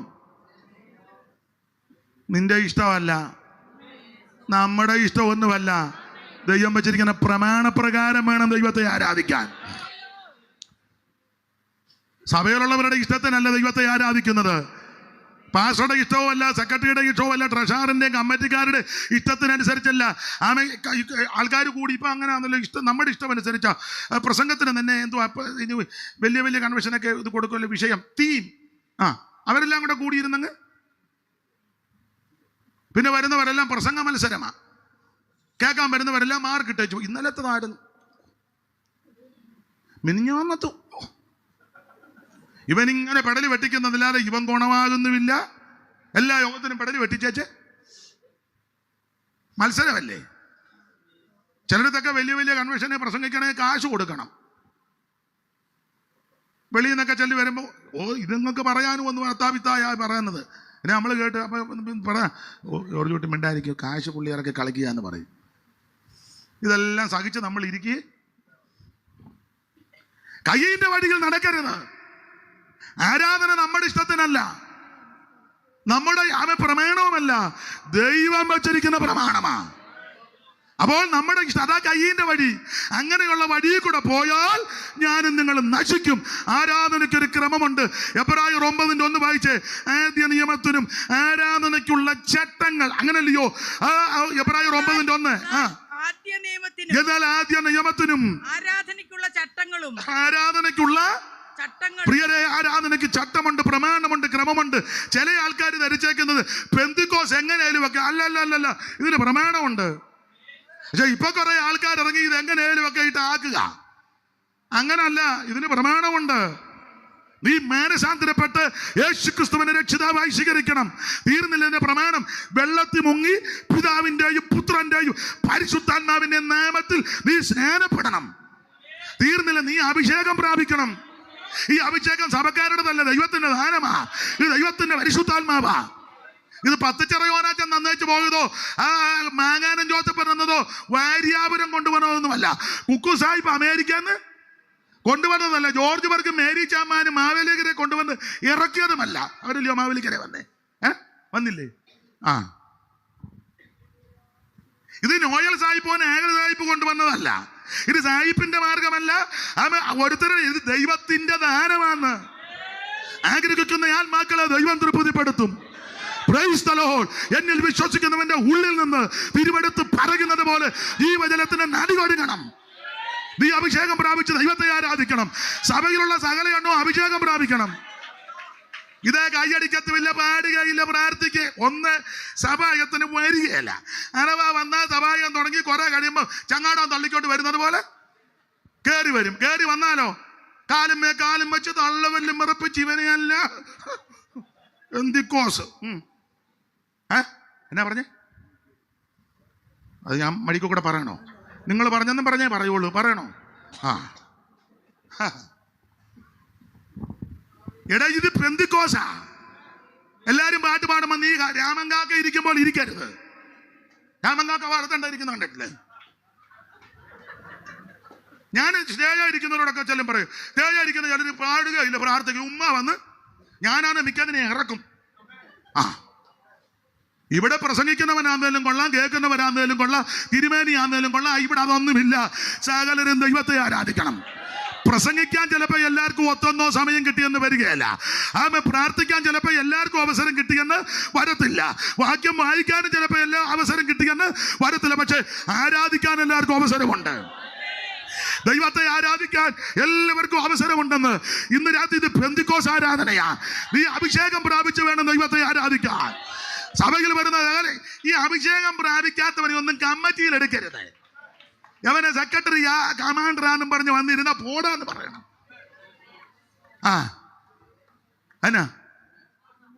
എന്നാ കൊച്ചുണ്ണിച്ചാൻ്റെ അഭിപ്രായം എന്നാ? ഒരഭിപ്രായം ഇല്ലേ ഇപ്പം? അഭിഷേകം പ്രാപിക്കണം. നീ ആത്മനിറവിൽ ദൈവത്തെ ആരാധിക്കണം. ദൈവത്തിന്റെ നദിയിൽ വെള്ളം നിറഞ്ഞിരിക്കുക. ഏകീകരിക്കുന്ന ആത്മാക്കളെ ദൈവം തൃപ്തിപ്പെടുത്തും. ഒരു നദിയുണ്ട്, അതിന്റെ തോടുകൾ ദൈവനഗരത്തെ, അത്യുന്നതന്റെ വിശുദ്ധ നിവാസത്തെ സന്തോഷിപ്പിക്കുക. ദൈവത്തെ മഹത്വപ്പെടുത്തണം. ആളുകൾ ചിരിക്കരുത്, ആളുകൾ ചിരിക്കരുത്, ആളുകൾ ചിരിക്കരുത്. ഇത് പെന്തക്കോസ്ത്, ഇതിന് പ്രമാണമുണ്ട്, ഇതിന് വ്യവസ്ഥയുണ്ട്. Price the Lord. കൈയടിക്കുകയും പാടുകയും പ്രാർത്ഥിക്കുകയും ആരാധിക്കുകയും ദൈവത്തെ മഹത്വപ്പെടുത്തുകയും ചെയ്യണം. ഹല്ലേലൂയ. അന്ത്യകാലം വന്നെടുത്തു, പെന്തക്കോസ്തിൻ വേലയാണ് അന്ത്യകാലം. കോസ്തിൻ വേലയാണ് ചന്തമോടെ, സ്വന്തം നാട്ടിൽ പോയിടാം ചന്തമോടെ. ഓ വീണ്ടെടുക്കപ്പെട്ട കൂട്ടമേ, വേഗമുണർന്നു രക്ഷകന്റെ വേല ചെയ്യുവീ. ഓ വീണ്ടെടുക്കടിച്ചു കൂട്ടമേ, ഓ വേഗമുണർന്നു രക്ഷകന്റെ വേല ചെയ്യുവീ. പകാലം മാത്രമേയുള്ളൂ, എത്ര വേഗം കൃത്യമായി വേല തീർത്തീരാ. ഓ അല്പകാലം മാത്രമേയുള്ളൂ, എത്ര വേഗം Glory. വേല തീർത്തീരാ. ഓ എത്ര നല്ല വിധിയിടുമോ, മാത്രനാളും രക്ഷകൻ, ഓ എത്ര നല്ല വിധിയിടുമോ. മാത്രനാളും രക്ഷകൻ. ഓ പുത്രത്വത്തിനാത്മാവ് ശക്തിയായി നാം ജയ പുത്രത്വത്തിൽ കൂടവൻ ശൈതൽക്കമെന്നവനവന. ഓ വീണ്ടെടുക്കപ്പെട്ട കൂട്ടമേ, വേഗമുണർന്നു രക്ഷകന്റെ വേല ചെയ്യുവീ. ഓ വീണ്ടെടുക്കപ്പെട്ട ദൈവത്തിന് മഹത്വം, ദൈവത്തിന് മഹത്വം, ദൈവത്തിന് മഹത്വം. രക്ഷകന്റെ വേല ചെയ്യുവീ. കരമുയർത്തി ദൈവത്തെ മഹത്വപ്പെടുത്ത്. പെന്തക്കോസ്ത് ആരാധന എന്ന് പറഞ്ഞാൽ തീ കത്തുന്ന ആരാധനയാ. മാറാ രോഗികൾ ഇതിനകത്ത് വന്നാൽ കയ്യൊന്നും വെക്കണ്ട, ആരാധനയിൽ സൗഖ്യമാകും. ഭൂതബാധയുള്ളവർ വന്നാൽ എവിടുന്നാ വരുന്ന പേരെന്നാണൊന്നും ചോദിക്കണ്ട, അത് തന്നെ വിട്ടുപോകും. പട്ടി പേപ്പട്ടി കടിച്ചവർ വന്നിട്ടുണ്ട്, അവർ സൗഖ്യമായിട്ടുണ്ട്. പട്ടിയത്ത് പോയി കട്ടികടി ഏറ്റ ആള് രക്ഷപ്പെട്ടു. മൂർഖം പാമ്പ് കൊത്തി പാമ്പ് ചത്തു, ആള് രക്ഷപ്പെട്ടു. അതാ പെന്തക്കോസ്ത് ആരാധന. അഭിഷിക്തന്മാർ ആത്മനിറവിൽ നിന്റെ ശിരസിൽ കൈവച്ചാൽ സകല കെട്ടും പൊട്ടും. ഒരു ആഭിചാരവും നിനക്ക് പറ്റത്തില്ല, ഒരു ലക്ഷണവിദ്യയും ഫലിക്കത്തില്ല. ഇന്ന് രാത്രി അനുഭവിക്കുന്ന ദൈവമക്കൾ ദൈവത്തിന് മഹത്വം കൊടുക്ക. ഓ ദിപികമന ഇന്ന് രാത്രി ചില കെട്ടുകൾ പൊട്ടട്ടെ.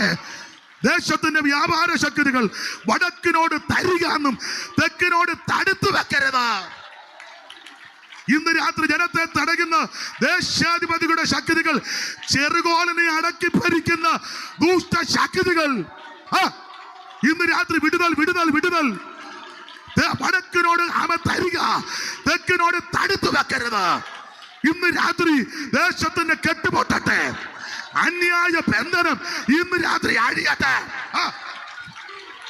അടമന ജലതലപടമ റികതന. ഈ രാത്രി ആത്മാക്കൾ വിടുവിക്കപ്പെടട്ടെ, കുടുംബങ്ങൾ വിടുവിക്കപ്പെടട്ടെ, വ്യക്തികൾ വിടുതലെടുക്കട്ടെ. സാത്താന്റെ കെട്ടുകൾ ഇന്ന് രാത്രി പൊട്ടട്ടെ. സാത്താന്റെ കെട്ടുകളെ അടിപ്പാൻ പ്രത്യക്ഷനായ ദൈവപുത്രന്റെ ശക്തി. അടമത്തുനയാ രഗതക്കടയാ ധിരജാര അന്തരവേദി വൈഡപ്രമന. ഇന്ന് രാത്രി ദൈവിക വിടുതൽ.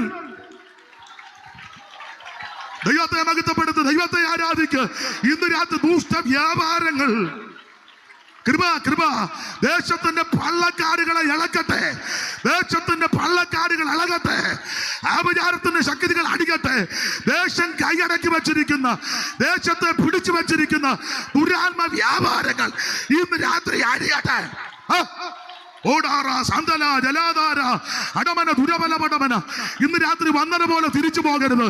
ഇന്ന് രാത്രി വന്നത് പോലെ പോകരുത്. നീ സൗഖ്യം പ്രാപിച്ച് തിരിച്ചു പോകണം. നിന്റെ അമൻ അസ്ഥിക്കകത്ത്, രക്തത്തിനകത്ത് ഇരിക്കുന്ന രോഗബന്ധനം ഇന്ന് രാത്രി അടിയട്ടെ. അടൽക്കന ദുരൽക്കട ധിരപടബലപട അന്തര വിരിവിക ബലപടമന. വിടുതൽ വിടുതൽ വിടുതൽ വിടുതൽ വിടുതൽ, ദൈവിക വിടുതൽ. ഓ കൃപ.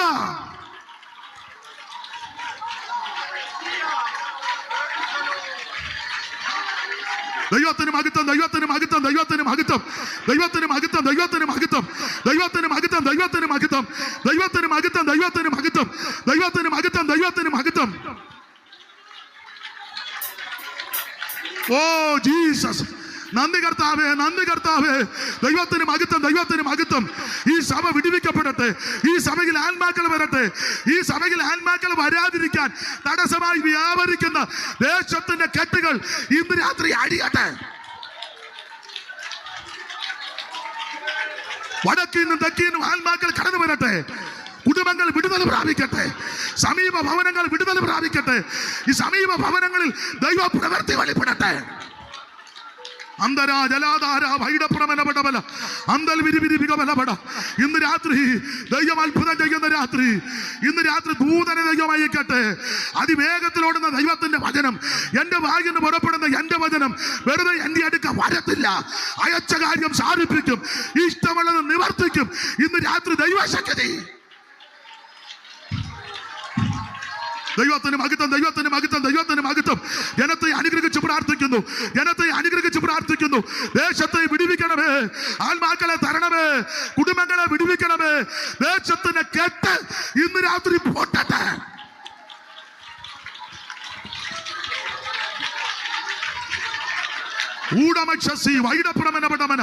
ദൈവത്തിന് മഹത്വം, ദൈവത്തിന് മഹത്വം, ദൈവത്തിന് മഹത്വം, ദൈവത്തിന് മഹത്വം, ദൈവത്തിന് മഹത്വം.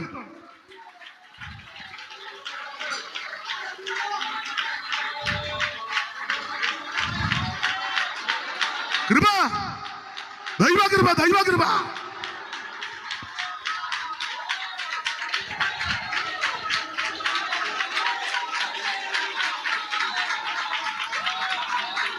ഇന്ന് രാത്രി ദൈവിക വിടുതൽ, ദൈവിക വിടുതൽ.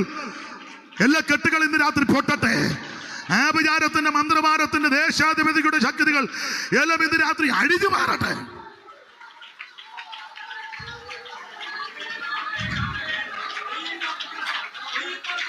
കരമുയർത്തി ദൈവത്തെ മഹത്വപ്പെടുത്താം. ഞാൻ പറഞ്ഞ സമയം കഴിഞ്ഞത് കൊണ്ട് അങ്ങ് നിർത്തുക. എനിക്കൊരു 2 മണിക്കൂറൂടെ സംസാരിച്ചാൽ കൊള്ളാമെന്നുണ്ട്. എന്നാലും നിങ്ങൾക്ക് ദൂരെയൊക്കെ പോകേണ്ടവരുണ്ട്. ഇതുവരെ എന്നെ കേട്ടിരുന്ന എല്ലാവർക്കും നന്ദി, ക്ഷണിച്ചവർക്കും നന്ദി. ആരും നശിച്ചു പോകരുത്. നശിച്ചു പോകാതിരിക്കാൻ പുത്രനെ ചുംബിക്കണം, യേശുവിനെ രക്ഷിതാവായി സ്വീകരിക്കണം, സ്നാനപ്പെട്ട് കർത്താവിനോട് ചേർന്ന് സഭയോട് ചേരണം, അഭിഷേകം പ്രാപിക്കണം, വേർപാട് പാലിക്കണം, തിരുമേശ എടുക്കണം, കൂട്ടായ്മ ആചരിക്കണം, പ്രാർത്ഥന കഴിക്കണം. ഓരോ ദിവസവും മാനസാന്തരപ്പെട്ട് ദൈവത്തോടും മനുഷ്യരോടും കുറ്റമറ്റ മനസ്സാക്ഷിയോടെ ജീവിച്ച് വേഗം വരുന്ന കർത്താവിനെ എതിരേൽക്കാൻ ഒരുങ്ങുകയും വരവിൽ കൈവിടപ്പെടുകയും ചെയ്യരുത്. വീഴാതെ വണ്ണം നമ്മളെ സൂക്ഷിക്കുന്നൊരു ദൈവമുണ്ട്. ആ കർത്താവിനെ സേവിച്ചും ആരാധിച്ചും പോകുവാൻ ഏവർക്കും ദൈവം കൃപ നൽകട്ടെ എന്ന് ആശീർവദിച്ചും ഓർപ്പിച്ചും എന്നെ ക്ഷണിച്ചവർക്ക് ഒരിക്കലും നന്ദി, കേട്ടിരുന്ന നിങ്ങൾക്ക് നന്ദി. ദൈവത്തിൻ്റെ മഹാകൃപ കൊണ്ടും അനേക ദൈവമക്കളുടെ പ്രാർത്ഥന കൊണ്ടാണ് ഞാൻ ഇന്ന് വരെ നിൽക്കുന്നത്. നിങ്ങളൊക്കെ ഓർക്കുമ്പോൾ എനിക്ക് വേണ്ടി പ്രാർത്ഥിക്കണം, കുടുംബത്തിനും സഭയ്ക്കുമൊക്കെ വേണ്ടി പ്രാർത്ഥിക്കണമെന്ന് എല്ലാവരോടും വിനീതമായിട്ട് അപേക്ഷിക്കുന്നു.